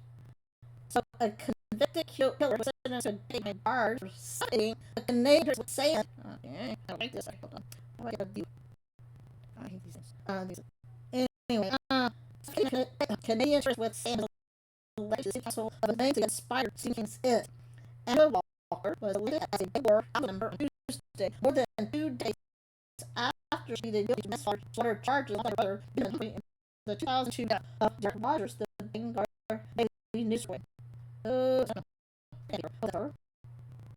Oh my. This would be a costume, right? It's a costume. Sure, it's a costume. I mean, that's Halloween, right? Water is not affiliated with a political party. As one of the members of the return. Or not to be core. She was sponsored by politically progressive Maine non-profit organization alongside Edwin Candace Outwood. Walker was 2003 a manslaughter of Russia's death, and she used her maiden name Humphrey according to the local publication. A high court in Old Beach, after Russia's election called Walker a derogatory term for Native American.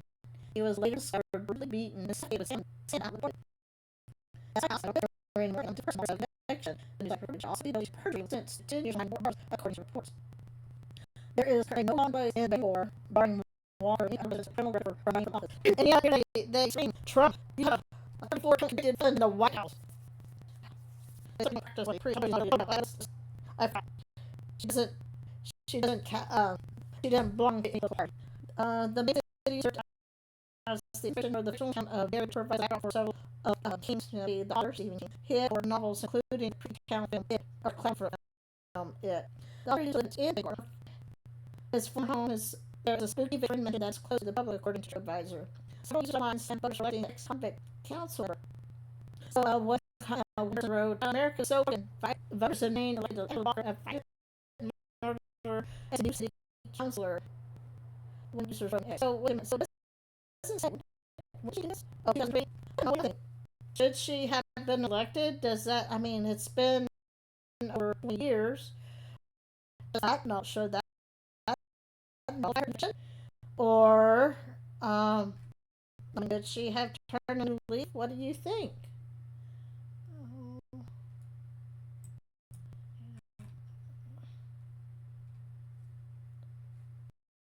Glittering pinnacle of progressive enlightenment, the user continued. We need a federal law that prohibits offenders from ever holding office. How is this not present? Another user wrote. Walker has responded to concerns about her criminal record. I want people to see that that it's possible that we can change. She told Bangor Daily News. I was so lost for so many years. I think people really need to see the other side. She said. She has lived in Bangor for 13 years and is also vocal about her from addiction and previous homelessness, championing drug recovery programs in the town that reported. I think that's it. It's not playing anything else. Yeah. So what do y'all think, chat? Should she get a pass since it's been 20-something years?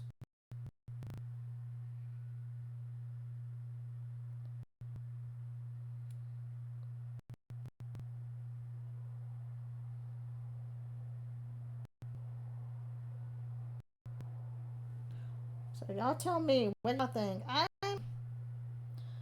I don't know. I'm kind of like, do we? I mean, do we get a pass? I mean, if we're willing to give President Trump on his infidelity, that was in his past. Give her a pass. All right, come on.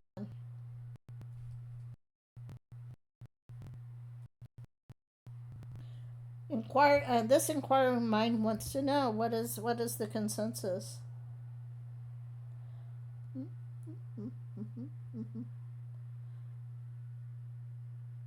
What do y'all think? Let me know what you guys think. Okay, we got.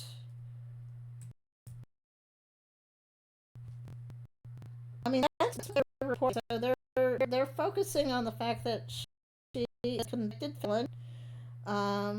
It's been 20 years. Should that keep her off the ballot? I mean, that would be similar as if you have a DU. Was it what will it keep a DUI? If you have a DUI or a DWI on your record, that would keep you from doing something. Would that fall under the same category?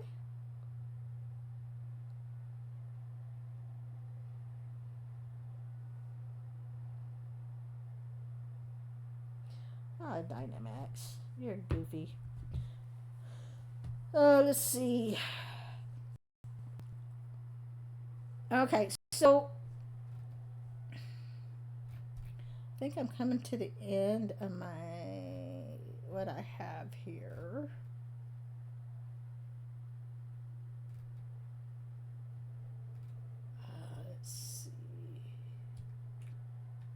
see. Oh yeah, that was that.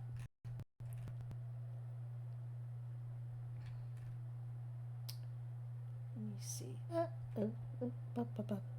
Where should I go? Okay, so you remember the judge in Wisconsin that was the judge that was accused of helping an illegal to evade ICE. Well, apparently this is not the first time this has happened. I don't know if anybody remembers this story. So I looked at this. So that's it. Voting. You're right. If it's a federal crime, you lost the privilege of voting. Yeah, that's the point.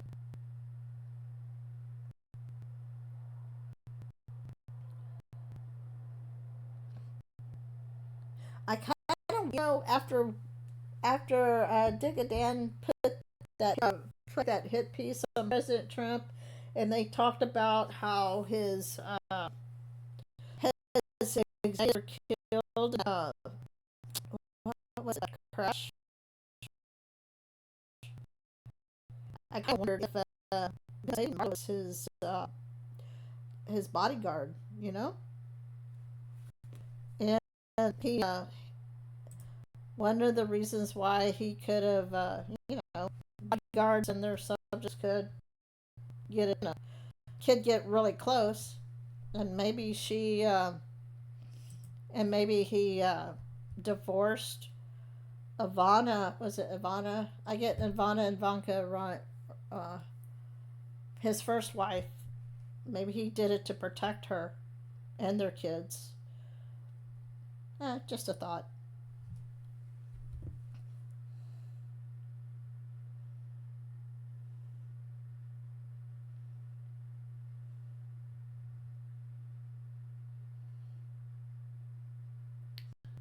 Okay.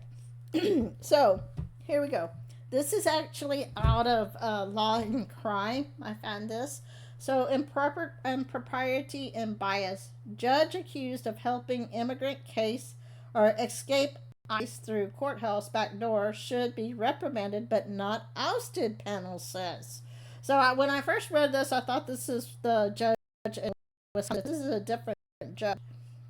So, let's see. This is the Newton District County Judge Shelley Joseph. So this what so a Massachusetts state judge accused of helping it says undocumented or illegal. They use these good feel good descriptions because it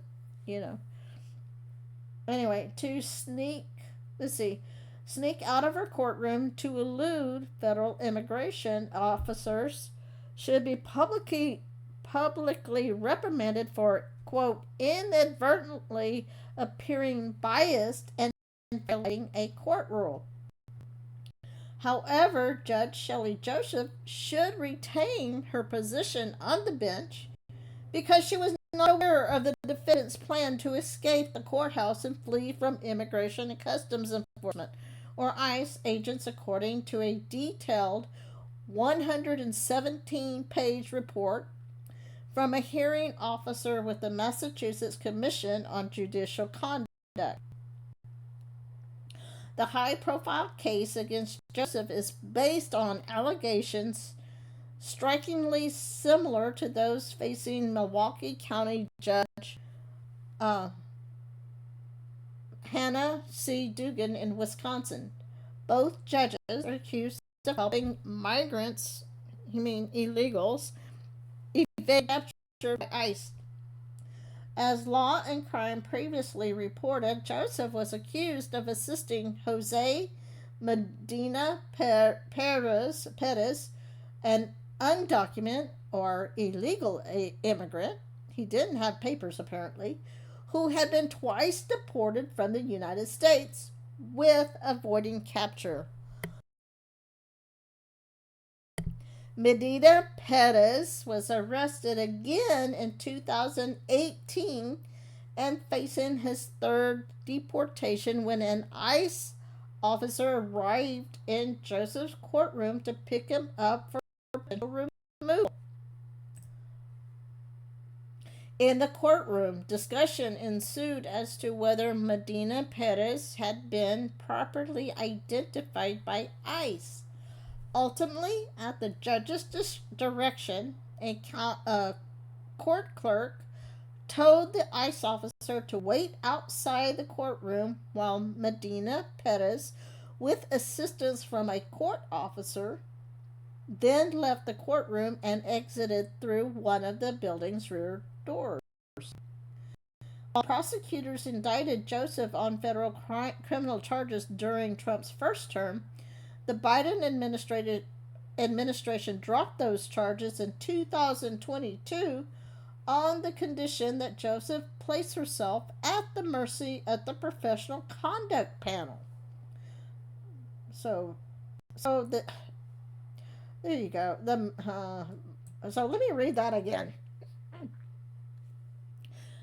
So while prosecutors indicted Joseph on federal criminal charges during Trump's first term, President Trump to you, the Biden administration dropped those charges in 2022 on the condition that Joseph placed herself at the mercy of the professional conduct panel. The panel charged her with 5 civil conduct violations, saying she brought, quote, disrepute to the office through, quote, willful judicial misconduct, as well as, another quote, conduct prejudicial to the administration of justice and unbecoming of a judicial officer.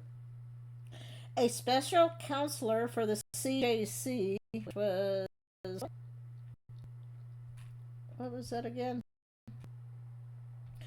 The Commission on Judicial Conduct. So a special counselor for CJC sought to have Joseph permanently suspended from her position for willfully facilitating the escape, arguing that she could no longer command the respect and authority essential to judicial function. In his report, Dennis J. McInerney determined that such drastic action was unnecessary writing. While I fully share the view that public trust in the judiciary is an important consideration, I disagree that Judge Joseph is unable to command the public's respect and authority in the future. Indeed, one of the reasons that this report is as detailed as it is, and that I am recommending the proposed reprimand of Judge Joseph be public, is in an effort to help ensure that. So we're going to make it public. We're going to embarrass her. We're not, but we're going to let her stay in office. That's basically what he's saying.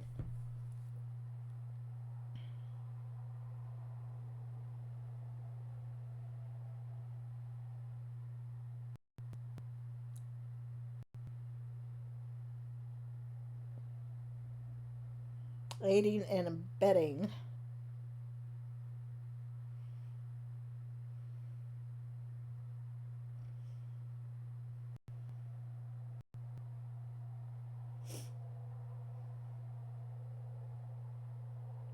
I'm reading. I'm reading your. I'm kind of taking a little because, kind of, I'm reading some of your comments.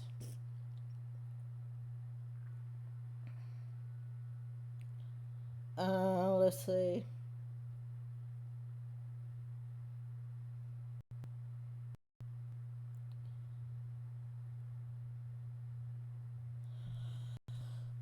Let's see. So, let's see. Since the events of her less than 7-minute conference in the Medina Perez proceeding on the afternoon of April 2018, Judge Joseph was repeatedly demonstrated through her conduct, including her candor during the investigation and hearing in this matter and her engagement in public service while suspended from her judicial duties.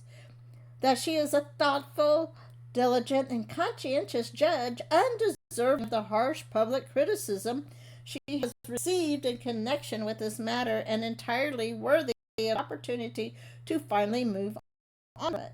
So McInerney also reiterated that there was no, quote, credible evidence indicating that Joseph was aware of the defendant's intent to flee the courthouse. So this is their whole argument. So the apparently the court officer, the if you want to go with the undocumented immigrant, and the attorney for the undocumented immigrant got together themselves, and they decided that they were going to sneak this guy out. So let's see. This is a quote. I find that Judge Joseph did not know about, much less authorize, the escape plan and did not mislead court authorities following the incident. He report, which was publicly released on Thursday following 2 hearings in June. But McInerney went on to write that Joseph's statements and actions, in quotes, during the hearing that preceded the escape created, again, in quotes, created the appearance of impropriety and bias. The proposed reprimand from McInerney reads as follows. Judge Shelley M. Richmond Joseph is hereby publicly reprimanded for having inadvertently created the appearance of impropriety and bias through her communications with the defense counsel and assistant district attorney during a defendant's arraignment, and for unknowingly violating a court rule by granting the defense counsel's request to go off the record so she went off the record during a discussion regarding immigration authorities' interest in taking custody of the defendant. For the avoidance of doubt, because the record does not support a finding that Judge Joseph engaged in any, quote, and I'm putting these air quotes, intentional misconduct, including 1, authorizing the defense counsel's plan to enable the defendant to evade immigration authorities, or 2, mislead court authorities when discussing her actions on the day of the defendant's arraignment. She is not being reprimanded for such alleged conduct. So the report has already been sent to the State Supreme Judicial Court, which will ultimately issue a final determination on the matter. The Supreme Judicial Court is not required to follow McInerney's recommendation and can impose a punishment of its choosing.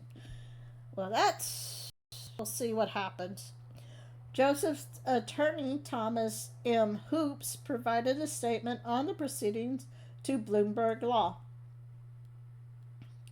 And quoting, an impartial hearing officer has finally separated fact from politically and personally motivated fiction and found Judge Joseph had no role in the escape of the defendant from the Newton District Court engineered by the defense attorney, and she was completely honest with her supervisors. Said. So how is it? So my question, so if I'm reading correctly, she did exactly what the other judge did. She allowed the defendant to go through I don't know. But this guy, this independent counsel, you know who it reminds me of?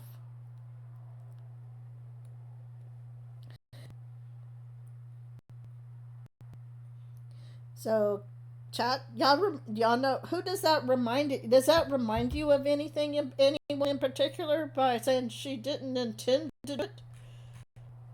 Or she inadvertently did this thing? Does that remind you of anybody?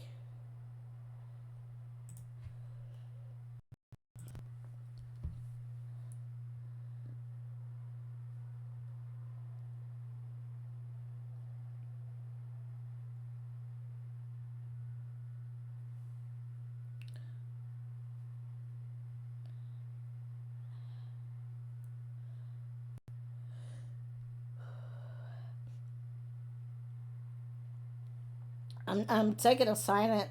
Yeah. Ding, ding, ding, ding, ding. Ding, ding, ding, ding, ding. Yep, Landry's, that's who it reminds me of. Oh, James Comey himself, remember? She didn't intend to smash and bleach bit her servers. She didn't intend to sell out the country by backdoor access to our military secrets. She didn't intend to, although she did it. She did it, but she didn't intend to. I don't know. I still have questions about exactly what happened in Massachusetts.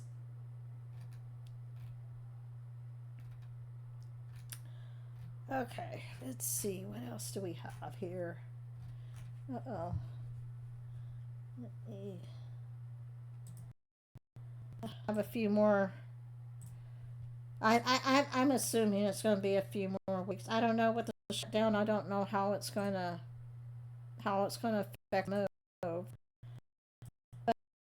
But taking inspiration from my democratic socialists to expand their power in LA, and these people in LA,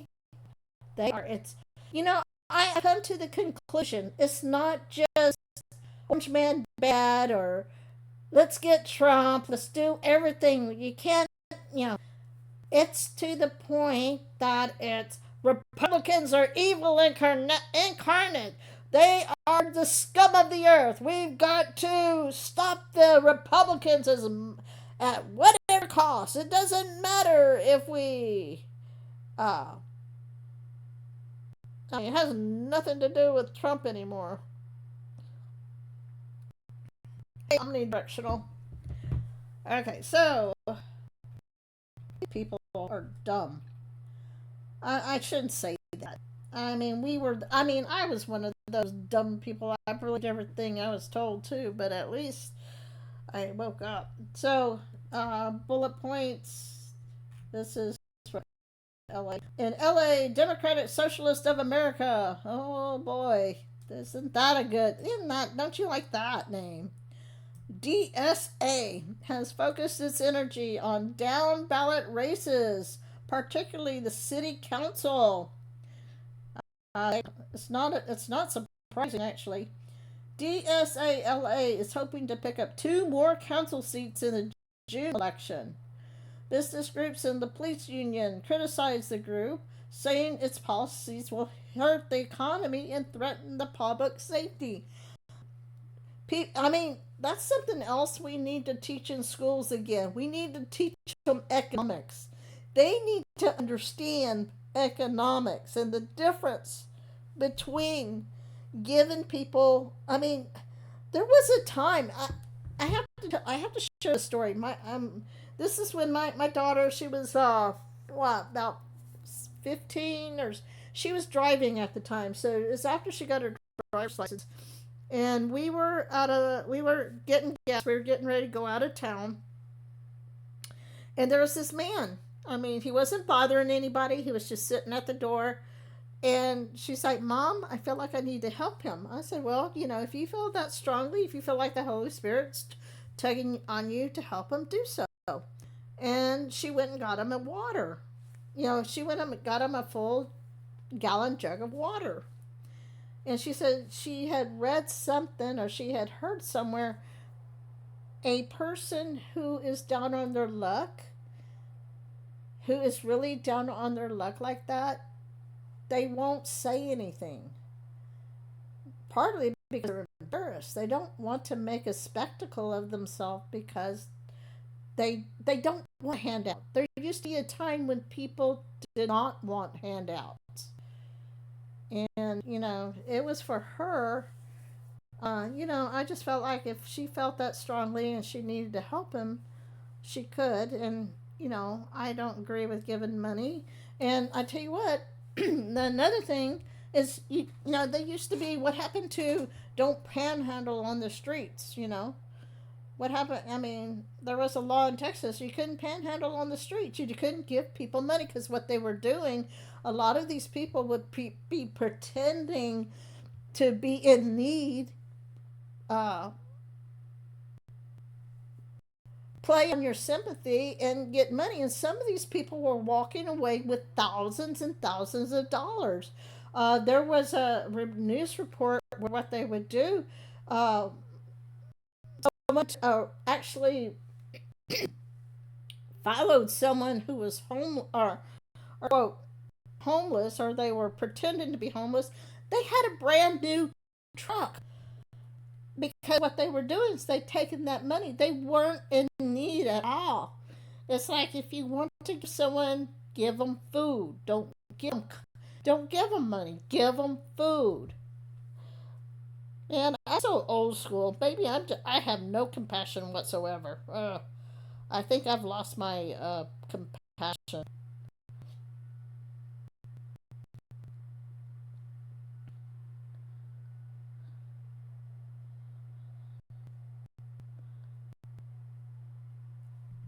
Anyway, let's see. I guess that makes me a bad person because I have no compassion. I don't have much compassion anymore. Let's see. Business groups and police union. Okay, I saw that. I read that. The revelers who packed Tuesday election night party at LA's Highland Park neighborhood were roughly 2,500 miles from the concert hall where New York City Mayor-elect Zoran Mandami celebrated his historic win. I wonder, you think that President Trump is going to do something about him before the end of the year? Or is he going to wait till after the end of the year when he's actually sworn in and give it 2 or 3 months before New York can see what he. I mean, I was thinking it was the fire chief. It was the fire commissioner has already resigned. I've now granted I don't know if it's true or not, but there's realtors saying in other states like Florida saying that they're getting calls from businesses in New York of people who want to leave New York. I mean, remember how when AOC got elected and people were starting to flock out of businesses were starting to flock out of them?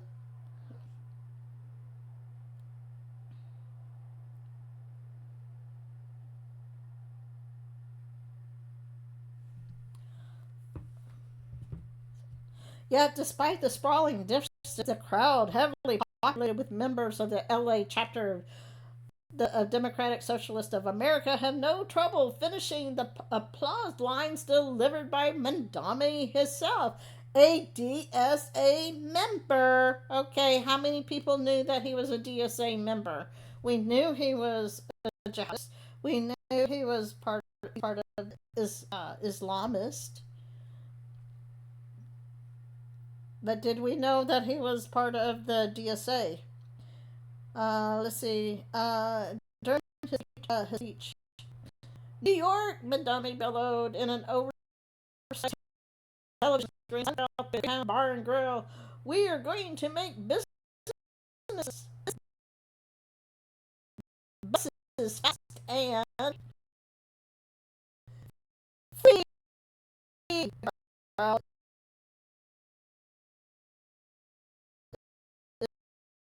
Somebody else in response.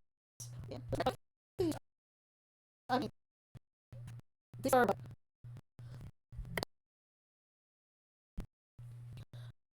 look at that faces. I don't know what the oldest person in there is. But about 29, 28, 29.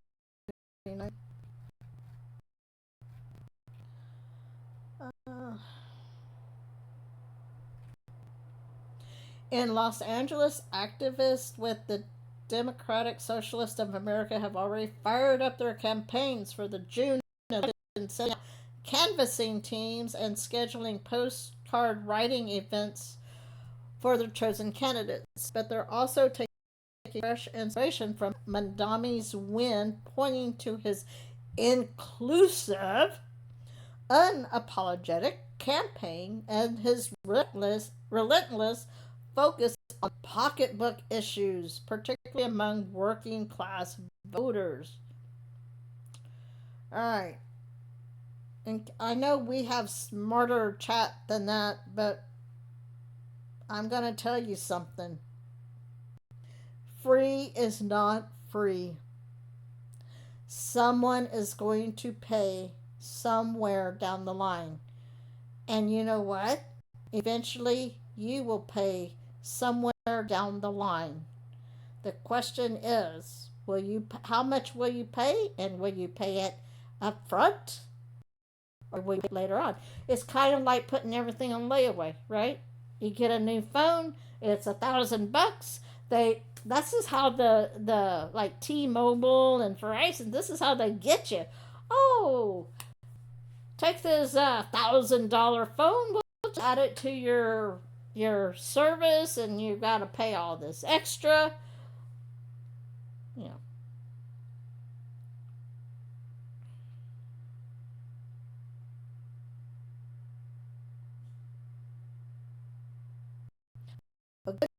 the Landrys.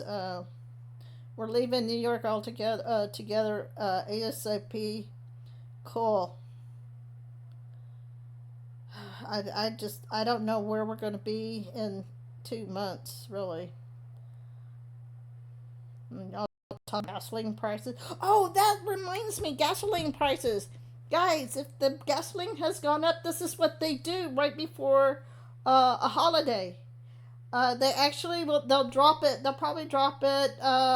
Probably in 2 weeks, because this is a pattern they do. Um, Thanksgiving, Christmas, New Year's, any holiday coming up. Now, probably not not Veterans Day, but this is what they do. They jack the price like 40 or 50 cents, and I've talked about this before. Right before a holiday, they'll do it about 2 or 3 weeks ahead of time, about a month ahead of time, right? And then when about the week before the holiday, so you think you're getting a good deal so you could go travel, they'll drop it. They do it all the time.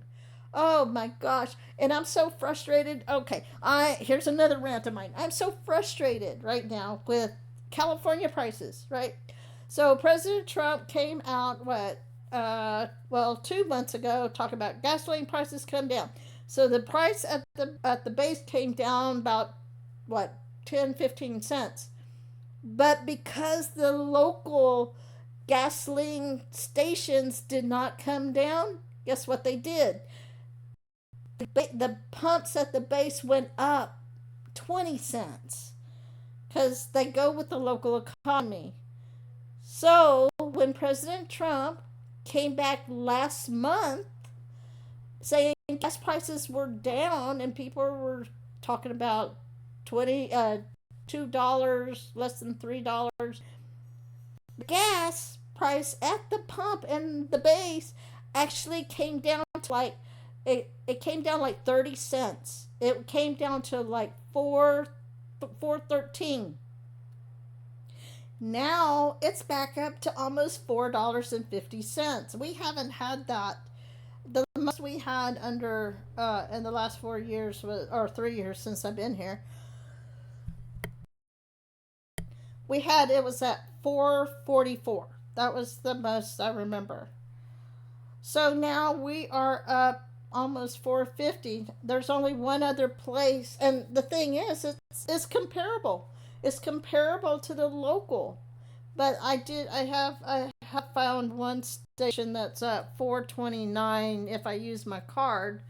So, like I said, we cannot get out of here quick enough. I'm gonna be so glad to get down to like $2. I mean that well that does that would cut my gas bill like in half.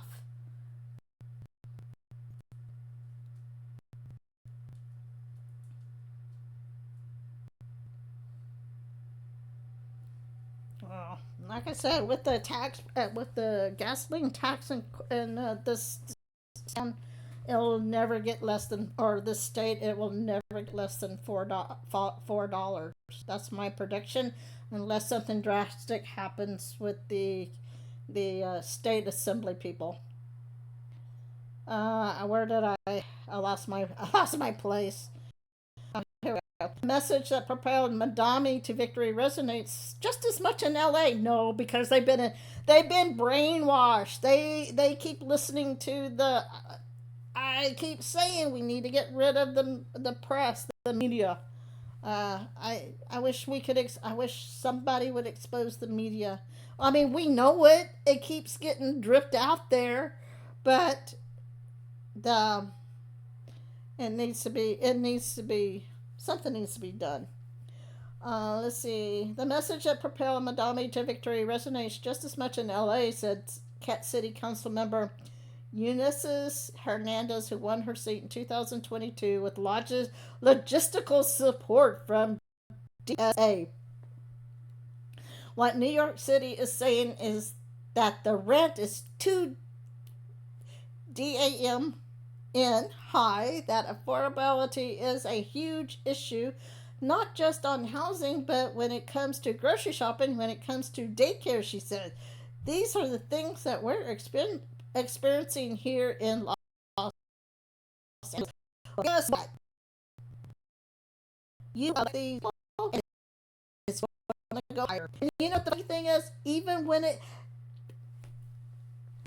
they're under Democratic control, they're saying it's too high, but yet they don't do anything to change it. Boy, I'm on a rant today. I am on a rant today. That's because the time change.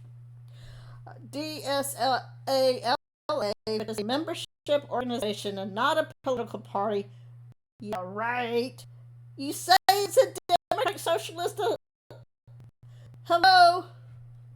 Has elected 4 of its endorsed candidates to the council since 2020, and they're too conditioned to understand that it's not working. Ousting incumbents in each of the last 3 election cycles. They've done so in large part by knocking on doors and working to increase turnout among renters and low-income households. The chapter hopes to win 2 additional seats in June.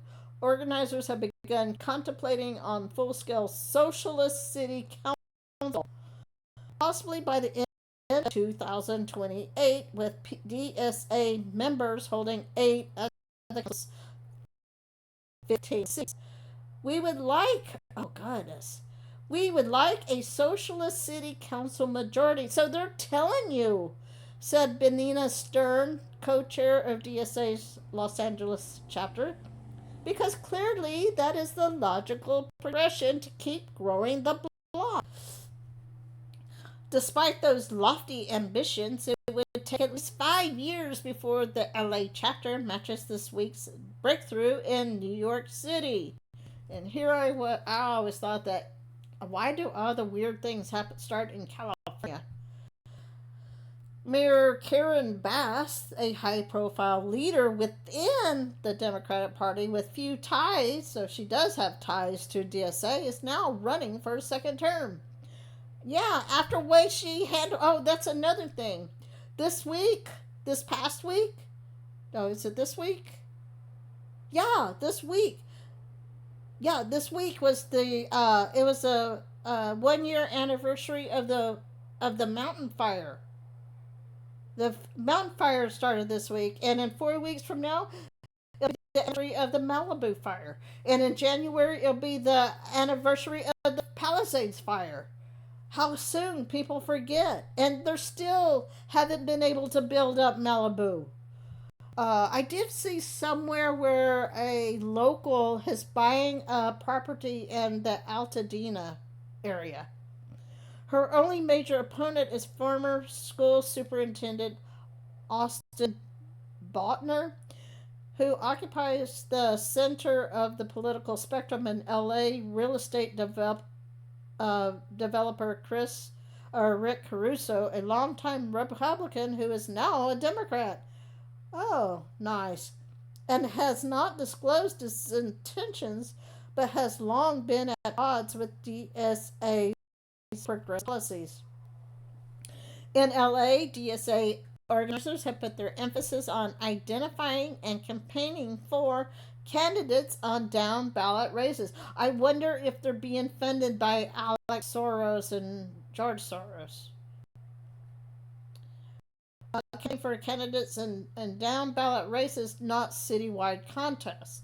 Part of this is due to the fact that LA has a weak mayor system. You think? Particularly when compared with New York City, where the mayor has responsibility not just for city services, for also public schools and even judicial appointments. So LA council members propose and approve legislation, rework the budgets submitted by the mayor, and represent districts with more than 250,000 people. As a result, DSA organizers have chosen the council as their path to power at City Hall, Stern said.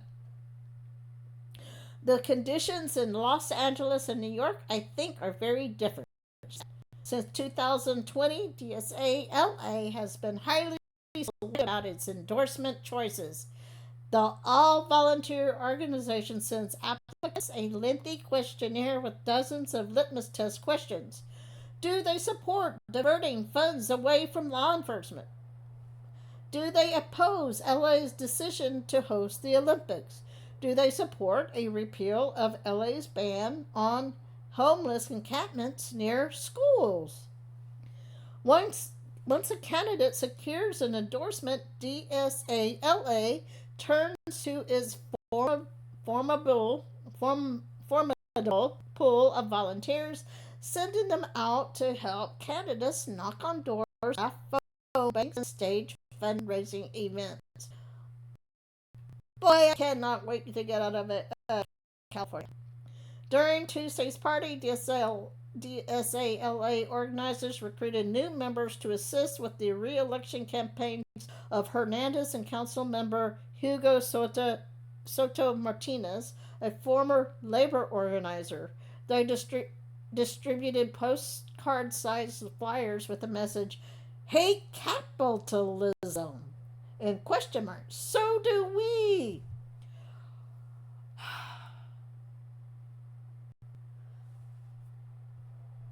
These poor souls, they don't know what they're wishing for.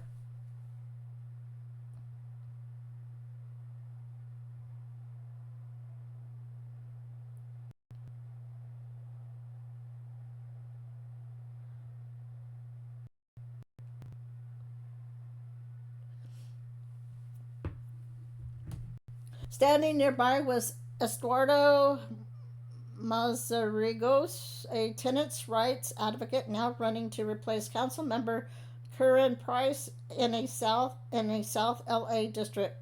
Mazarigos, 40, said he first became interested in the DSA in the 7th grade when his middle school teacher displayed, oh my gosh, his middle school civics teacher displayed a DSA in her classroom. I hope she had other questions, not DSA. Mazarigo New York and California saying voters are attack America for working people of America. No, you're selling the America out. You're enslaving the America. He sounded somewhat less excited about Bass, a former community organizer who has pursued some middle of the road positions such as hiring more police officers. Asked if he supports Bass' bid for a second term, Mazarigos responded, if she's up against a billionaire, yes. Ha! Oh my gosh. If she's up against another comrade, maybe not, he said out laughing. Oh my gosh. He actually used the word comrade. Who's the Nazi now? When Bass ran in November 22, DSALA originally recommended a vote for her in its popular voter guide, describing her as a status quo politician. I don't think I'm going to have time reading this. This is still uh, Council Member Nithya Raman, who represents a Hollywood Hills district, is far more enthusiastic. Raman has worked closely with Bass on efforts to move homeless Angelinos indoors while also seeking fixes to the larger systems that serve LA's unhoused population. I'm not going to fix anything. Don't. And you try to talk to these people, they're not going to believe you. Karen Bass is the most progressive mayor we've had in LA, said Rahman, who co hosted an election night party with other three DSA aligned council members, DSA LA, and others. Rahman was the first of the DSA backed candidates to win a council seat in LA, running in 2020 as a reformer who would bring stronger renter protections. God, they in a network of community access centers to assist homeless residents. 2 years later, voters elected labor organizers Soto Martinez and Hernandez. Tenant rights attorney Isabel Wardo became the fourth last year, ousting council member Kevin DeLeon. Stern, the DSALA co-chair, says she believes the four council members have brought a sea change to City Hall, working with her progressive colleagues to expand the city's team of unarmed responders who are viewed as alternative to gun-carrying police officers. Oh my. The vote also shaped this year's city budget, voting to reduce the number of new recruits at the LA Los Angeles Police Department and preserve other city jobs. You know, if things have not gotten better since 2020, they better wake up. To be clear, the four-member bloc has pursued those efforts by working with other progressives on the council who are not affiliated with DSA, but more moderate on other issues. Beyond that, the group has plenty of detractors. Stuart Waldman, president of the Valley Industry and Commerce Association, said DSA backed council members are making the city worse by pushing for $30 per hour hotel minimum wage. Yeah, I saw that. And a $32.30 minimum wage for construction workers. No one is ever going to build a hotel as the DSA where that, he said. Pretty soon, no one will build housing. The DSA is part of that, too. The union that represents LAPD officers vowed to fight the DSA's effort to expand reach, saying it would work to ensure that Angelinos are not bamboozled by the socialist switch. That's exactly what it is. It's bait and switch. Just want to bait Angelinos into talking about affordability, oppression, and fairness, get their candidates elected, and then switch to enact their platform that states defund the police by rejecting any expansion to police budgets, while cutting police budgets annually towards zero. The union boards of directors in a statement. In New York City, Mandami has proposed a city measures to make the city more affordable, including free bus fares, city-run grocery stores, and 4-year freeze on rent increases inside rent stabilized apartment unit. Yeah, he's already gone back on the free city stores too. So those ideas have already been tried in LA. In 2020, weeks into 19 shutdown, Mayor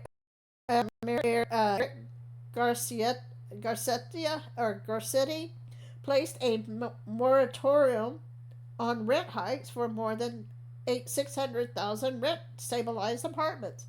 The council kept the measure in place for 4 years.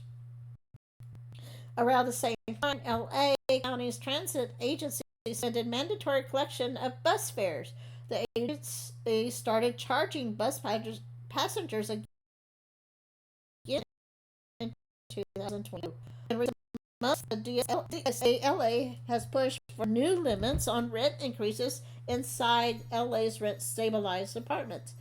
Rahman, who chairs the council's housing committee, is backing a yearly cap of 3% in those buildings, most of which were built before October 1978.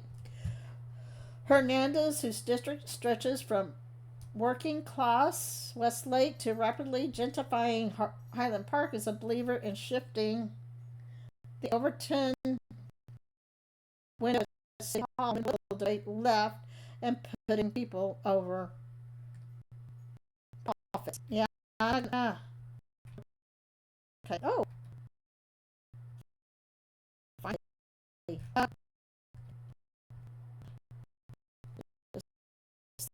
This last day. Like I said,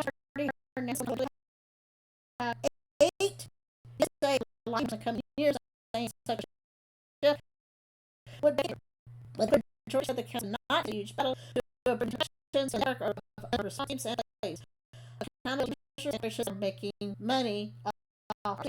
There are so many things we can do here for the people of the city of Los Angeles if we have a drink. All I can say is better be watching for what happens in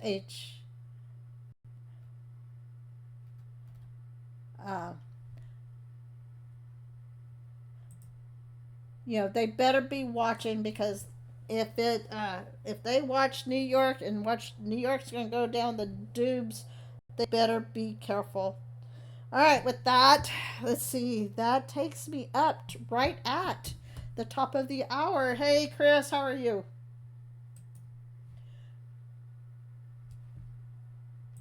Hey Deb, how you doing? Hey, Toots. How's everything? What's going on, Deb? Not much. Did you hear? I mean, oh my gosh, these people are nuts. Yes, they are. I mean, when did people stop thinking critically? It's like, I used to be accused of being book smart, but not common sense smart. I think I've gotten more common sense than I do book now. So, That's a anyway, good thing. huh? That's a good thing. I hope so. I don't know. The whole idea just talk about blowing my mind. Okay, well, you guys have a good show. Y'all, I will talk to y'all. Y'all have a good one, and until next week, over and out. All right, Deb, you have a good night. I'll try. You try. You can do more than try. Well, this time change has really messed with my my sleep patterns. Yeah, I get it. I definitely get that. All right. Well, y'all be good. All right, Deb, you have a good night. All right, you too.